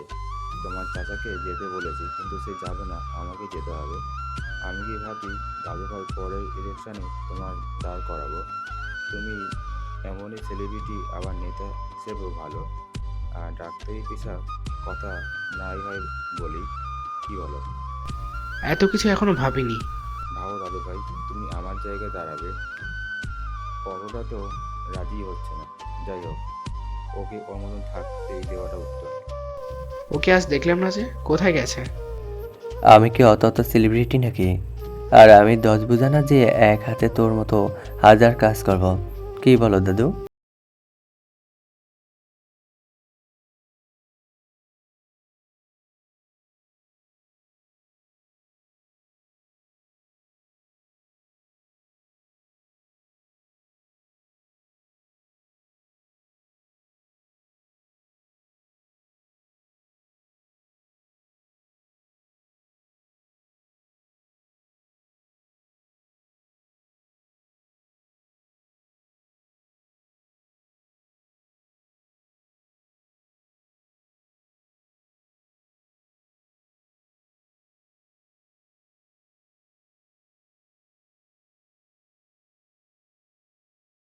সে নিভ্রর কাঁধ চাপড়ে বসে পড়ে, আবার হেসে বলে ওঠে, নে দেখে নে মনের মতো করে, কেমন লাগছে আমাকে বল। নিভ্র ভুজোড়া তুলে ঠোঁট কামড়ে হাসে। অব্র এই হাসি দেখে বলে, ভাই তুই বেসিক্যালি আমি ছেলে বলে, তা না হলে তোকে তুলে নিয়ে যেতাম। তা তুলে নিয়ে গিয়ে কি করতে? বিয়ে? তুই যে দিন দিন বড় হয়ে যাচ্ছিস আমার জানা আছে। তুমিও জেনে নাও দাদু, এই ছেলে কথাবার্তা আমার মোটেও সুবিধা মনে হচ্ছে না। শালা তোকে যত ভালো ভাবি অতটাও ভালো তুই না। কথাটা বলি অব্র বালিশ নিয়ে মারা শুরু করে। মাহবুব হাসে। তার হাসির তালে ঝুলে পড়া গালটাও লড়ে লড়ে ওঠে। মনে মনে দোয়া করে এদের ভালোবাসায় যেন নজর না লাগে।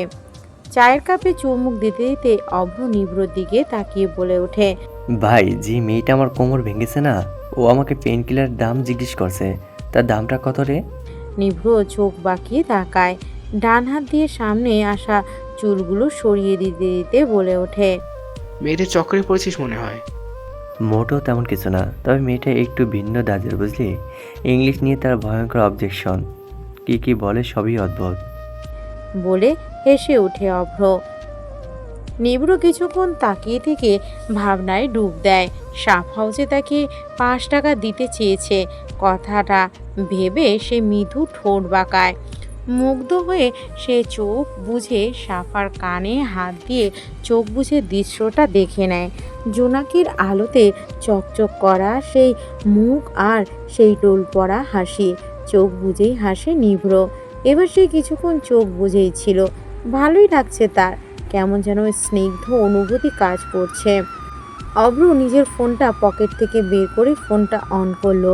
গ্যালারিতে ঢুকতেই ক্যামেরা ফোল্ডারে একটা ঘুমন্ত মেয়ের ছবি ফুটে ওঠে। তাতে ক্লিক করতেই তার সম্পূর্ণ স্ক্রিন জুড়ে ভাসে। অভ্র অপলোক তাকিয়ে দেখে সাফাকে টেবিলে মাথা ফেলে ঘুমাতে দেখে তখনই মনের অজান্তেই ছবিটা তুলে নিয়েছে সে। অভ্র কিছুক্ষণ তাকাতেই তার কেমন যেন লেগে ওঠে, তাই আবার মোবাইল পকেটে রেখে দেয়। নিভ্রর দিকে তাকিয়ে বলে ওঠে, নিচে যাচ্ছি, তুই তো কাজ ছাড়া যাবে না, থাক এখানে পরে। বলেই বড় বড় পা ফেলে রুম থেকে বেরিয়ে যায়। নিভ্র কিছুক্ষণ তাকিয়ে থেকে বিছানায় চিত হয়ে শুয়ে পড়ে। সাফা তার বাবার সাথে বসে কথা বলছে। সে প্রচণ্ড রেগে আছে। তার একটাই কথা, বাবা প্লিজ, না গেলে হয় না? না মা, কেসটা অনেক ইম্পর্ট্যান্ট, তাই যেতেই হবে। আমি যদি পারতাম তাহলে কখনোই যেতে চাইতাম না। তুমি চিন্তা করো না, শাখাওয়াত খুবই ভালো মানুষ। যদিও তোমাকে এই প্রথম দেখবে, তবে তোমাকে মেয়ের মতোই রাখবে, তাই চিন্তার কারণ নেই। কি হলের জন্য অ্যাপ্লাই করেছো? না বাবা, কাল করে দিব। সাফা দীর্ঘ নিঃশ্বাস নিল। চোখে তার পানি চিকচিক করছে। যে কোনো সময়ে এক ফোঁটা গড়িয়ে পড়তে পারে। তার বাবার সিলেটে পোস্টিং হয়েছে, তাই তাকে ঢাকা ছেড়ে যেতে হবে। কিন্তু সে চায় না বাবাকে ছাড়া থাকতে। তবে না চাইতেও এখন তাকে থাকতে হবে। বাবা মাকে ছাড়া সে একদিনও কোথাও কাটায়নি। এখন কিভাবে থাকবে ভাবতেই তার ভয় লাগছে। সাফা বারান্দায় দাঁড়িয়ে আছে। রাতের আকাশটা সুন্দর, মনে হয় কাল রোদ হবে ভালো। তারাগুলো চিকচিক করে জ্বলছে। হঠাৎ নিজের ব্যাগ আর জোনাকির বাক্সের কথা মনে পড়তেই সে তার বাবার মোবাইল দিয়ে তার মোবাইলে কল করে। একটা সুন্দর রিংটনে নিভ্র চোখ খুলে তাকায়। এটা তার ফোনের রিংটন না। চারপাশে একবার চোখ বুলিয়ে সাফার ব্যাগ দেখতে পায়, টেবিলের এক সাইডে চেয়ারের উপর রাখা। ভাগ্যিস দাদা আর অভ্র দেখেনি, দেখলে তাকে কি ভাবতো কে জানে। নিভ্র ভাবতেও পারছে না তার কি হয়েছে, নিজেকে কেমন চুরচুর লাগছে। নিভ্র সাফার ব্যাগ থেকে ফোনটা হাতে নিতেই রিং বেজে ওঠে। একটা লোক আর সাফার ছবি দেখে নিভ্র বুঝতে পারছে এটা সাফার বাবা। স্ক্রিনে বাবা নামটা ভেসে উঠছে বারবার। নিভ্র ফোনটা রিসিভ করে কানে ধরে। সাফা ওই পাশ থেকে বলে, আপনাকে তো ভালো মানুষ মনে করেছি, শেষমেশ আপনি আমার জোনাকির ব্যাগ চুরি করেছেন। আল্লাহ!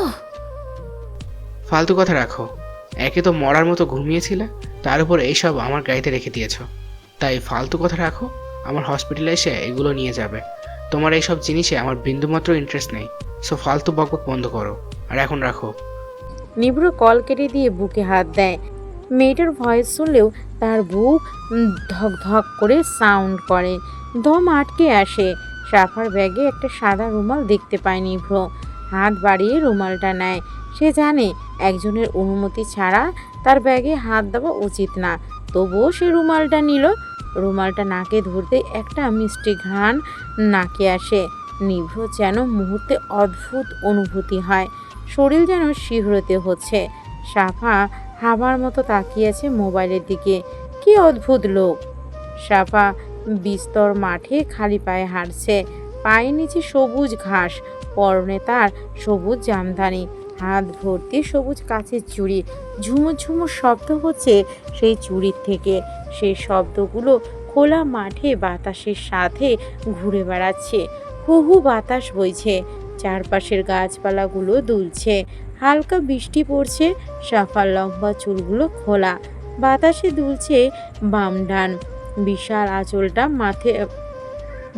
আঁচলটা মাঠে গড়াগড়ি খাচ্ছে।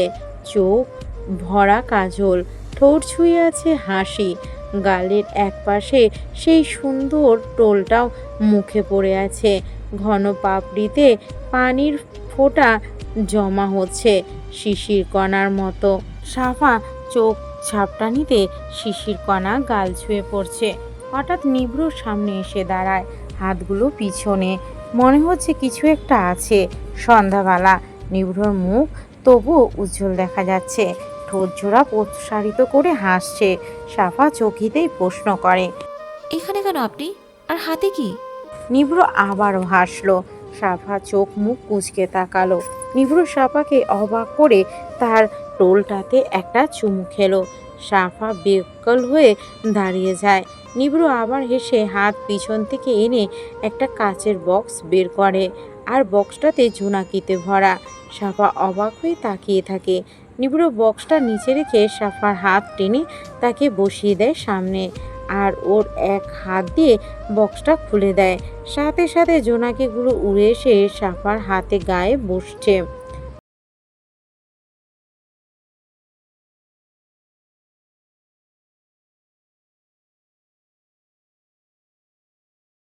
মাথা তুলে বিছানায় বসে পড়ে।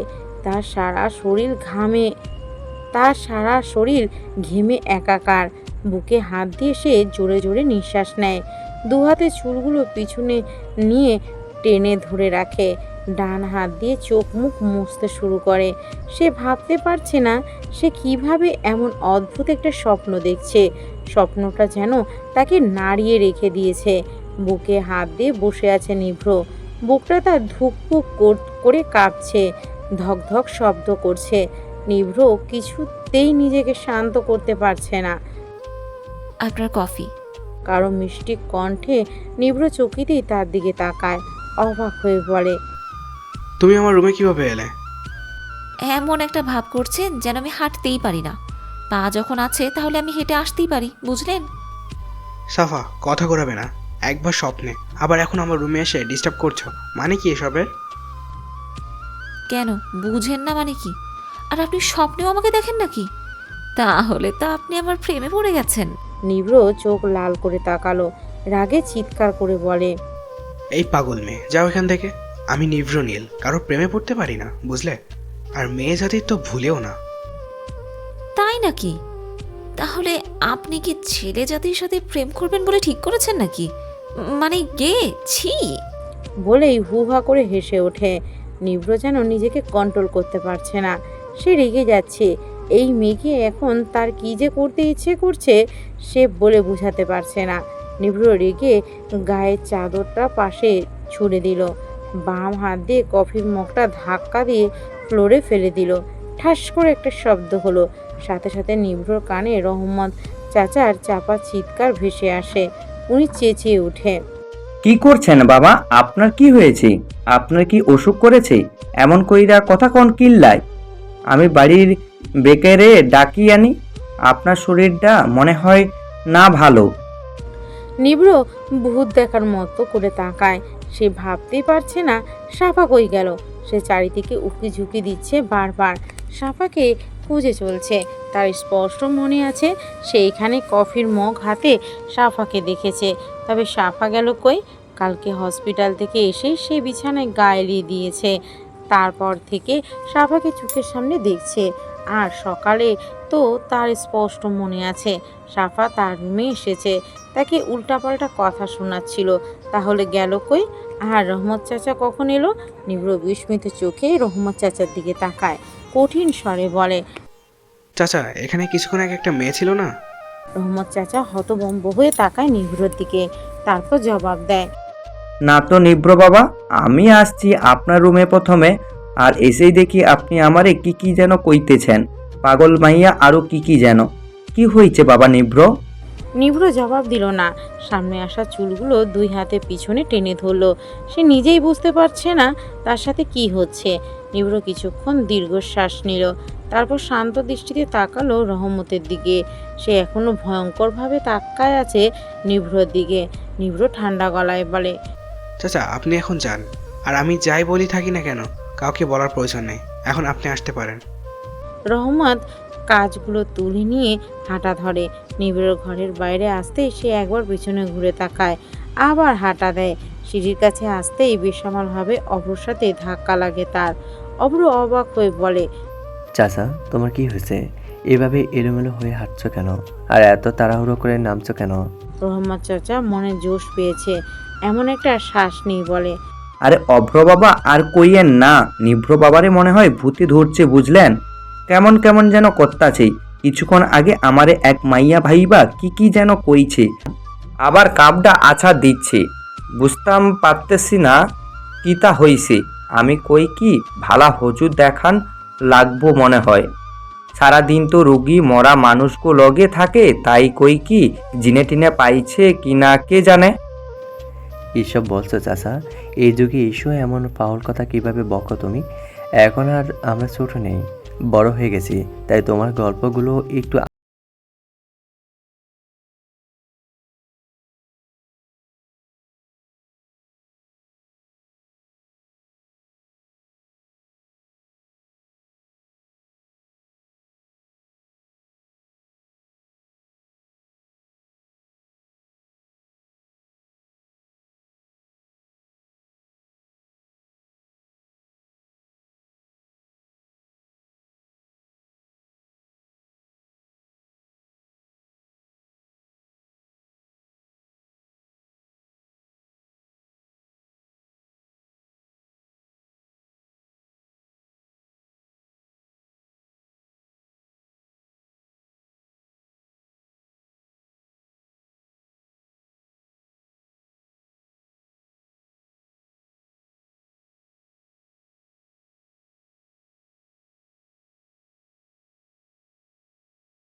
মন্ত্রীর বাড়ি নাকি, তার ভয় লাগছে। কিভাবে না জানি তাকে গ্রহণ করবে সবাই। ব্যাগ হাতে সিএনজি থেকে নেমে পড়ে সারিক। মেয়ের এক হাত ধরে বিশাল বাড়ির গেটের সামনে দাঁড়িয়ে আছে। গেটের ভেতরে ঢুকতেই সাপা অবাক হয়ে সব দেখছে। গেটের দুপাশে দুটি বিশাল গাছ রয়েছে, একটি গাছ কৃষ্ণচূড়া আর একটা গাছ হলুদ রাধাচূড়া। গেট থেকে সোজা সরু পথ, পিচ ঢালা রাস্তা, দুই পাশেই মাঠ, এক পাশে বাগান আর এক পাশে সবুজ ঘাসের বুকে বেতের চেয়ার টেবিল। সাফা তার বাবার হাত ধরে দাঁড়িয়ে ভাবছে, বাড়িটা এত বড়, তাহলে বাড়ির মানুষগুলোর মনটাও কি এত বড় হবে?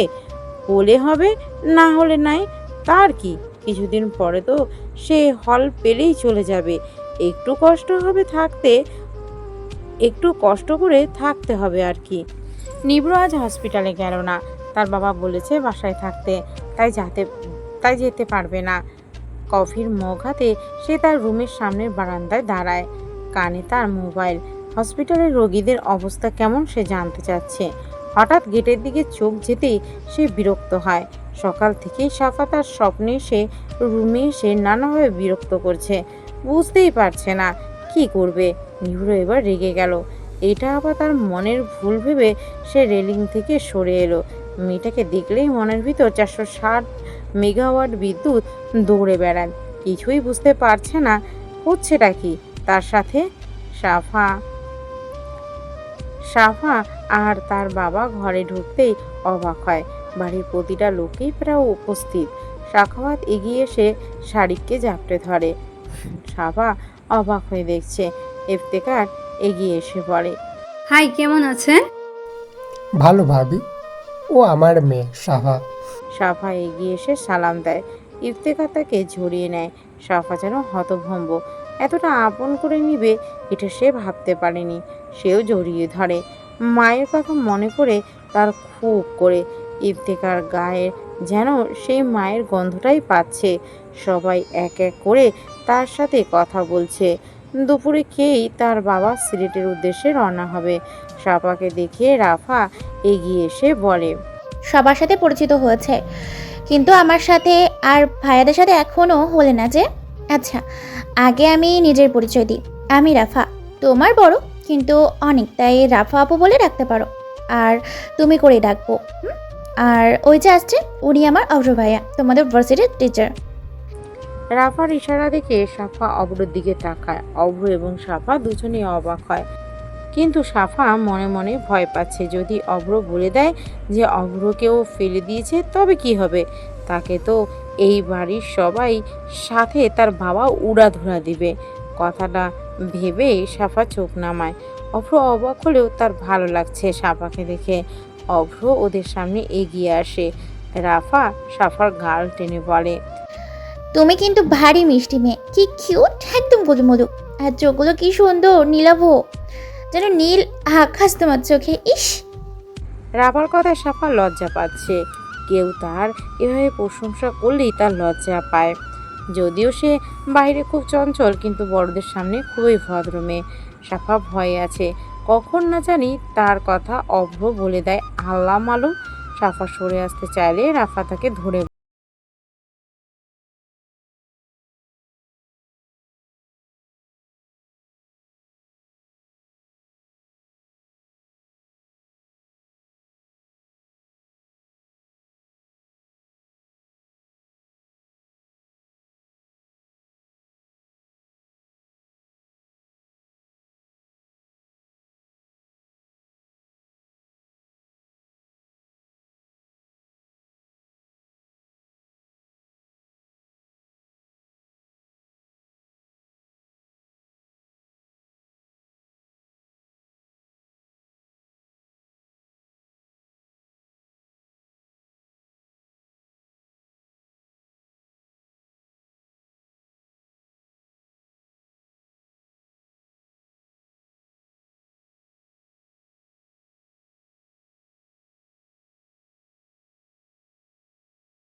দেখছে ইফতেখারের হাসিটা। ইফতিকার বলে, তোর সাথে ঘুমালে মেয়েটা আলু ভর্তা হয়ে যাবে, যেভাবে তুই জাপটে ধরস।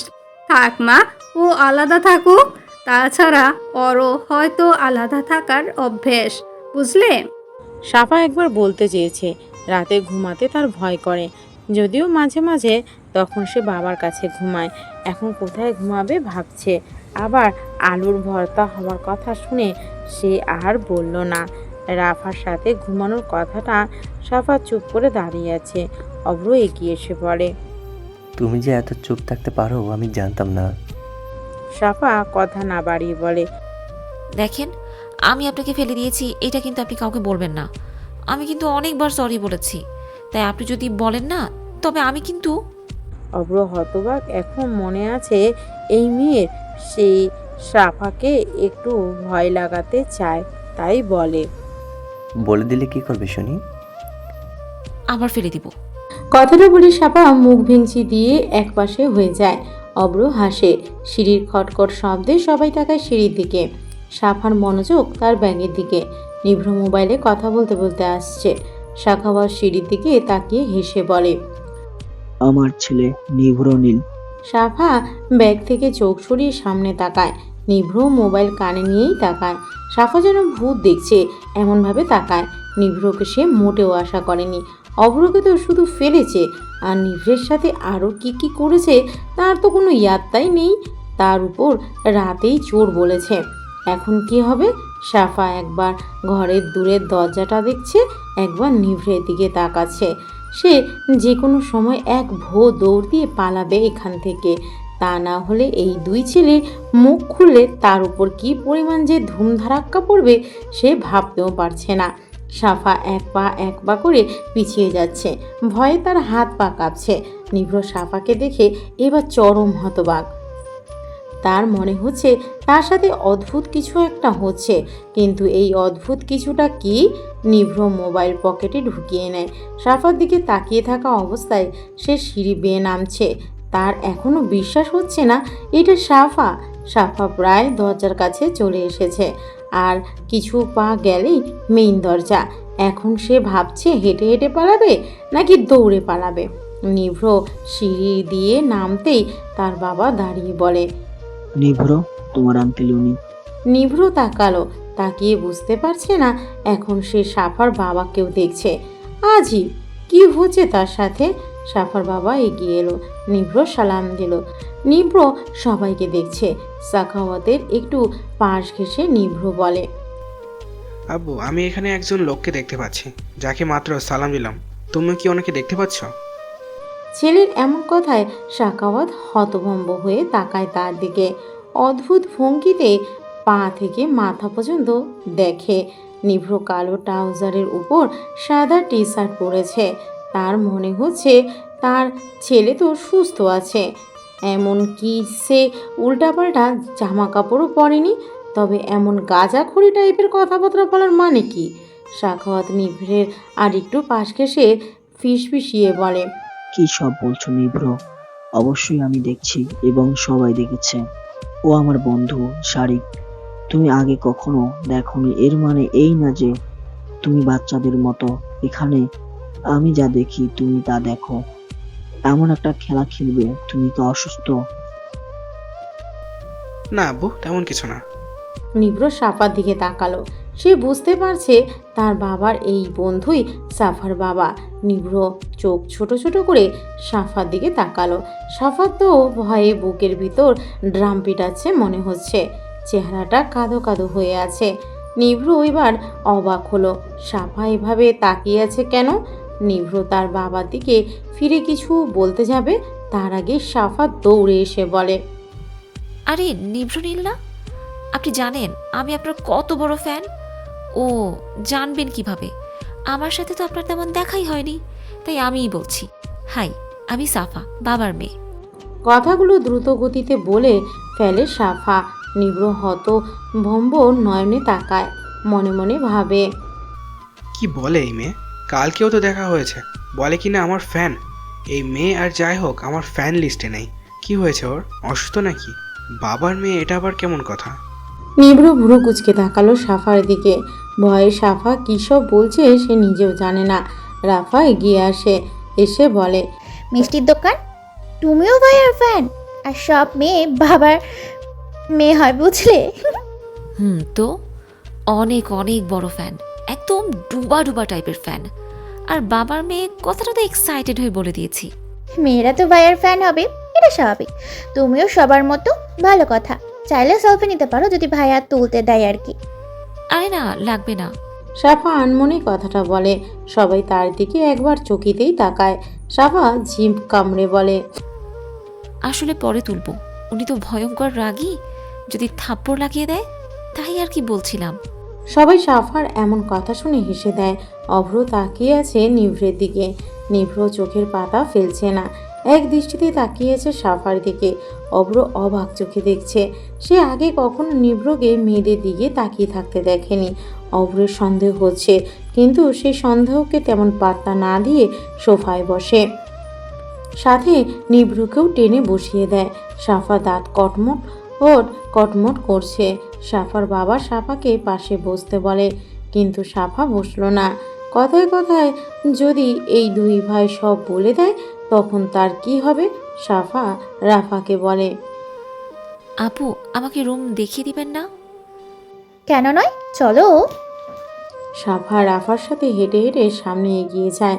নিভ্র ঘুরে তাকায়, সাফাও তাকায়। চোখে চোখ পড়ে। সাফা চোখ সরিয়ে সামনে রাখে। রাফা প্রশ্ন করে, তা তুমি এবার কিসে পড়ো? যদিও আমি জানি কোন ভার্সিটিতে পড়ো, কিন্তু কিসে পড়ো তা জানি না। তাহলে বুঝলেন কিভাবে আমি আপনার ছোট? আরে তোমাকে দেখেই বোঝা যায় তুমি পিচ্ছি একটা মিষ্টির দোকান। সাফা মনে মনে একটু অবাক হয়, তবে গাল টানলে তার ভালো লাগে, তাই মিষ্টি একটা হাসি দিয়ে বলে, ফার্স্ট ইয়ারে। আর আপনি? তুমি তো আমার ভাবনার চাইতেও ছোট। আমি এবার মাস্টার্স করছি। এই তো রুমে চলে এসেছো, এটা তোমার রুম। রহমত চাচা ব্যাগটা রেখে দেন, ফ্রেশ হয়ে নিচে আসো। আচ্ছা। সাফা বিছানায় চিত হয়ে শুয়ে পড়ে। বুকে হাত দিয়ে কিছুক্ষণ জোরে জোরে শ্বাস নেয়, তারপর বিড়বিড় করে বলে, এই বাড়িতে থাকাই ঝুঁকিপূর্ণ, বুঝলি সাফা? পালাতে হবে, কিন্তু পালিয়ে যাব কই? হল ঠিক না হওয়া পর্যন্ত এখানেই থাকতে হবে। তবে দুই ভাই যদি মুখ খুলে, তখন আমার কি হবে?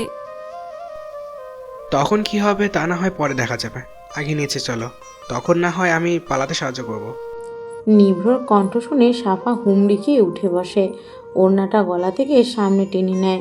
2-3টা ঢোক গিলে চোখ বড় বড় করে তাকায়। ভয় গলা থেকে কথাই বের হচ্ছে না, নিঃশ্বাস দ্রুত চলছে।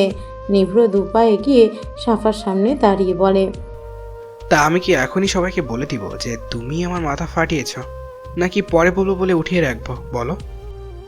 দেখেন, আপনিও কিন্তু আমাকে মেরেছেন। আমি কি এমনি এমনি মেরেছি নাকি? আর মারলেও সরি, বাবা এগুলো কিচ্ছু জানে না, জানলেও অনেক বকবে। গাল ফুলিয়ে কাঁদো কাঁদো হয়ে মাথা নিচু করে বলে সাফা, ওকে, মাফ করে দিলাম, বাসার কাউকে বলবো না, এত টেনশন করতে হবে না। তুমি নিজের বাসা মনে করে এখানে থাকতে পারো, এ বাসায় সবাই ভালো, তোমার ভালো লাগবে। এখন রিল্যাক্স হয়ে নিচে চলো, সবাই অপেক্ষা করছে। সাফা খুশিতে লাফিয়ে ওঠে। খুশি মাখা চকচকে চোখে তাকায় নিভ্রর দিকে। সাফার কি যেন হলো, হঠাৎই একটা অদ্ভুত কাণ্ড করে বসে সে। হুট করেই সাফা দাঁড়িয়ে পড়ে। সাফা দুপা উঁচু করে নিভ্রকে জড়িয়ে ধরে। তার দুহাত নিভ্র গলায়। নিভ্র মনে হচ্ছে তার সারা শরীরে বিদ্যুৎ দৌড়ে বেড়াচ্ছে। রঞ্জে রঞ্জে শিহরণ খেলছে। দম যেন খিচে গেছে, শ্বাস রুদ্ধ হয়ে গেছে। বুকের ভিতর সেই পিনপিনে ধকধক শব্দটা হচ্ছে না। চোখগুলো কোটর থেকে বেরিয়ে আসছে মনে হচ্ছে। নিভ্র সারা শরীর জুড়ে কাঁপুনি দিচ্ছে। সাপা হঠাৎ করেই আবার ছেড়ে লজ্জিত ভঙ্গিতে মাথা নিচু করে দাঁড়িয়ে শীতল কণ্ঠে বলে, সরি, এক্সাইটেড হয়ে এমনটা করে ফেলেছি। বলে সাফা একবার নিভ্রর দিকে লজ্জাজড়িত চোখে তাকায়। নিভ্র সেখানেই থমকায়। সাফা এক পাশ হয়ে বেরিয়ে আসে। নিচের ঠোঁটের দাঁত চেপে উপরের ঠোঁটের সাথে 2 ঠোঁট মিলিয়ে হাসে। এই হাসিতে অন্যরকম স্নিগ্ধতা আছে। সাফা নিজের হাত কচলাতে শুরু করে। তার বুক ধকধক করে অদ্ভুত শব্দ করছে। সেই শব্দে তার সম্পূর্ণ শরীর কাঁপছে। তার মনে এক কিশোরী খেলা করছে। মনে হচ্ছে মনের মাঝে নতুন আবেগ বাসা বাঁধছে। এই আবেগ তাকে জ্বালিয়ে পুড়িয়ে ছাই করে দেবে। তবু এই আগুনের শিখায় সে জ্বলবে। নিভ্রর প্রতি তার এই আবেগ হঠাৎ করে জন্মে গেছে। কতদিন এই নিভ্রর সাথে দেখা হয়েছে, কিন্তু এই অদ্ভুত ভয়ঙ্কর অনুভূতি আগে কখনো হয়নি। সে কি নাম দেবে এই অনুভূতির ভেবে পাচ্ছে না। সাফা মনে মনে ভাবে, গত মাসেই তো 18 কোটা শেষ করে সে 19-এ পা দিয়েছে। তবে তার মনে কেন নতুন করে 18 জন্ম হচ্ছে? কেন সে 18 জোয়ারে ভাসছে? সে মনে মনে আওড়াতে লাগে। তার মোটেও এক্সাইটমেন্ট নিভ্রকে জড়িয়ে ধরা উচিত হয়নি, কিন্তু সে যখনই খুব খুশি হয়, চিন্তামুক্ত হয়, তখনই খুশির ঠাড়ায় সামনের ব্যক্তিকে এভাবে জড়িয়ে ধরে।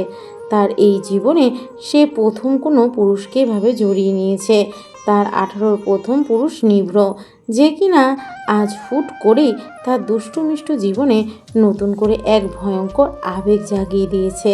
হঠাৎ কারোর সাথে ধাক্কা লাগায় সাফা সামনে তাকায়। রাফা দাঁড়িয়ে আছে তার পাশেই। অভ্র অবাক হয়ে সাফার লজ্জায় লাল হওয়া গাল দেখছে। এই প্রথম সে এমন লজ্জায় রাঙা হতে দেখেছে এই মেয়েকে। তাই তার মনে এক ফুলকি আবেগ দোলা খাচ্ছে, অনুভূতিরা যেন ঝাপটে নিচ্ছে তাকে। রাফা সাফাকে বলে, তোমাকেই ডাকতে যাচ্ছিলাম, চলো, তুমি নিচে অপেক্ষা করছে। চলুন। সাফা আর রাফা হেঁটে যাচ্ছে। অভ্র তাকিয়ে দেখছে, মনে মনে একবার পিছনে ফিরে দেখার অনুরোধ করছে, কিন্তু সাফা তার মনের কথা শুনল না। সে তো তার নতুন করে জন্ম নেওয়ার সুপ্ত অনুভূতি নিয়েই ব্যস্ত। সাফা সিঁড়ির কাছে গিয়ে একবার তার নিজের রুমের দিকে তাকালো। অভ্র সেদিকে খেয়াল না করে ভেবে নিয়েছে, তার দিকে তাকিয়েছে। ঠোঁট যেন প্রসারিত করে তার মুখে হাসি ফুটে ওঠে। সাফা নিজের রুমের দিকে তাকিয়ে নিরাশ হয়। সে ভেবেছে নিভ্র হয়তো বের হবে, কিন্তু তা হলো না। চোখ সরাতেই অভ্রের দিকে তাকিয়ে একটা শুকনো হাসি হাসে। অভ্রের ভাবখানা এমন যে এতেই হবে তার। অভ্র প্রশান্তি নিয়ে একটা দীর্ঘশ্বাস নিল। সাফা মোড় ঘুরিয়ে হাঁটা দেয়। নিভ্র এখনো দাঁড়িয়ে আছে আগের জায়গায়। নিভ্রর ব্যস্ত জীবনটা যেন এখানেই আটকা পড়ে গেছে। বুকটাও যেন ধুকপুক করতে ভুলে গেছে।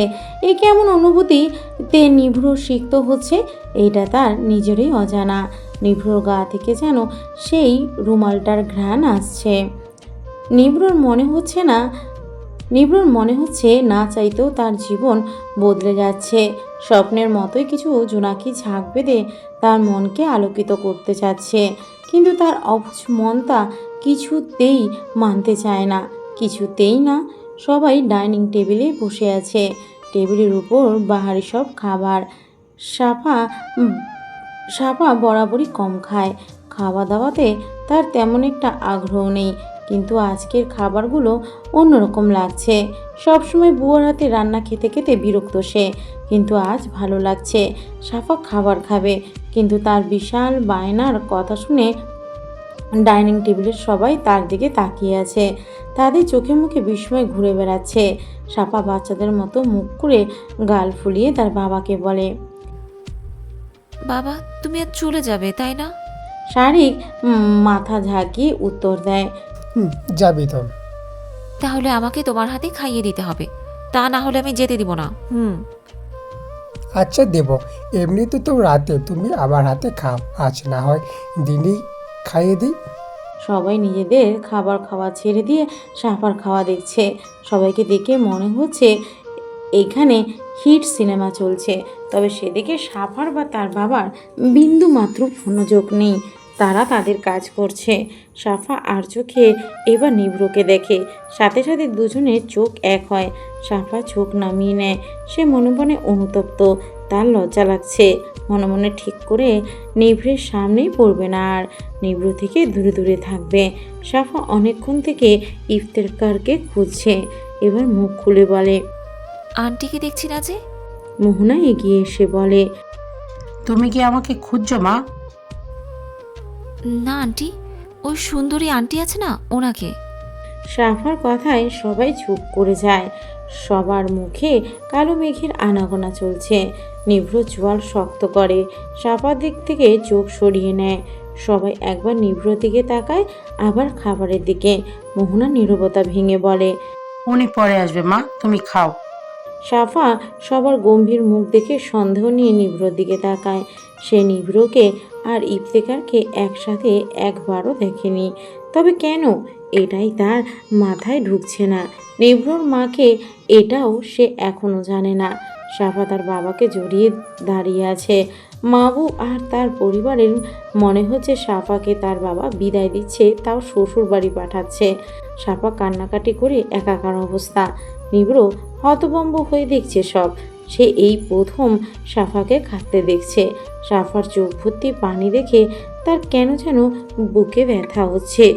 অদ্ভুত সে ব্যথার কষ্ট, কিন্তু তার কাছে সাফার কান্নার দৃশ্য দেখে মনে হচ্ছে কত সুন্দর এই দৃশ্য, যেন পৃথিবীর সবচাইতে সুন্দর দৃশ্য এটা। নীলাভ চোখ ভর্তি পানি, দুপাশের ফুলা গালগুলো লাল লাল হয়ে আছে, আর সেই চৌখা নাকটা লাল হয়ে আছে। কি সুন্দর লাগছে সাফাকে। তার বুকে যদি এই ব্যথা না হতো, তবে সে সারা দিন সাফাকে নিজের সামনে বসিয়ে কান্না করতে বলতো। এত সুন্দর কান্না হয় নাকি তার জানা নেই। তবে এই মেয়েকে সে কাঁদলে কান্না পড়ে লাগে, এটা তার জানা ছিল না। কত মানুষকেই না সে কাঁদতে দেখেছে, কিন্তু এমন ভয়ঙ্কর অনুভূতির শিকার হতে হয়নি তাকে। তবে কেন যে তার সাথে এসব হচ্ছে নিভৃত জানা নেই। সাফাকে এভাবে দেখে কারোরই ভালো লাগছে না। এই কয়েক ঘন্টায় সাফাকে সবাই হাসতে দেখেছে, তখন সবারই ভালো লেগেছে, কিন্তু এখন আর ভালো লাগছে না। শারীরিক মেয়ের মাথায় হাত বুলিয়ে কপালে একটা চুমু আঁকে, তারপর ব্যাগ হাতে বেরিয়ে যায়। দরজার বাইরে গিয়ে কয়েক ফোঁটা চোখের পানি ফেলে। এই প্রথম মেয়েকে ছাড়া তাকে থাকতে হবে, ভাবতেই কষ্টে তার বুক ছিঁড়ে যাচ্ছে। মেয়েরা তো বাবার করিজ হয়, এদেরকে কখনো একজন বাবা বোঝা মনে করতে পারে না, কারণ মেয়ে বিদায়ের সময়টাই বাবার আসল ভালোবাসা প্রকাশ ঘটে। তারা যেন মেয়েকে না নিজের কলিজা ছিঁড়ে দিয়ে দেয়। শারীরিকের কষ্টের মাধ্যমে ভিন্ন হলেও কষ্ট একই লাগছে। স্ত্রী মরার পরে মেয়েকে দুহাতে আগলে রেখেছে সে, এভাবে একা রেখে যেতে ইচ্ছে করছে না। ইফতেখার সাফাকে জড়িয়ে সোফায় বসে আছে। নিভ্র সিঁড়ির পাশে দাঁড়িয়ে সে দৃশ্য দেখছে, ভ্রুগুলো সে কুঁচকে রেখেছে। ইফতেখারকে সে মোটেও পছন্দ করে না, মা হিসেবে বেশি অপছন্দ তার।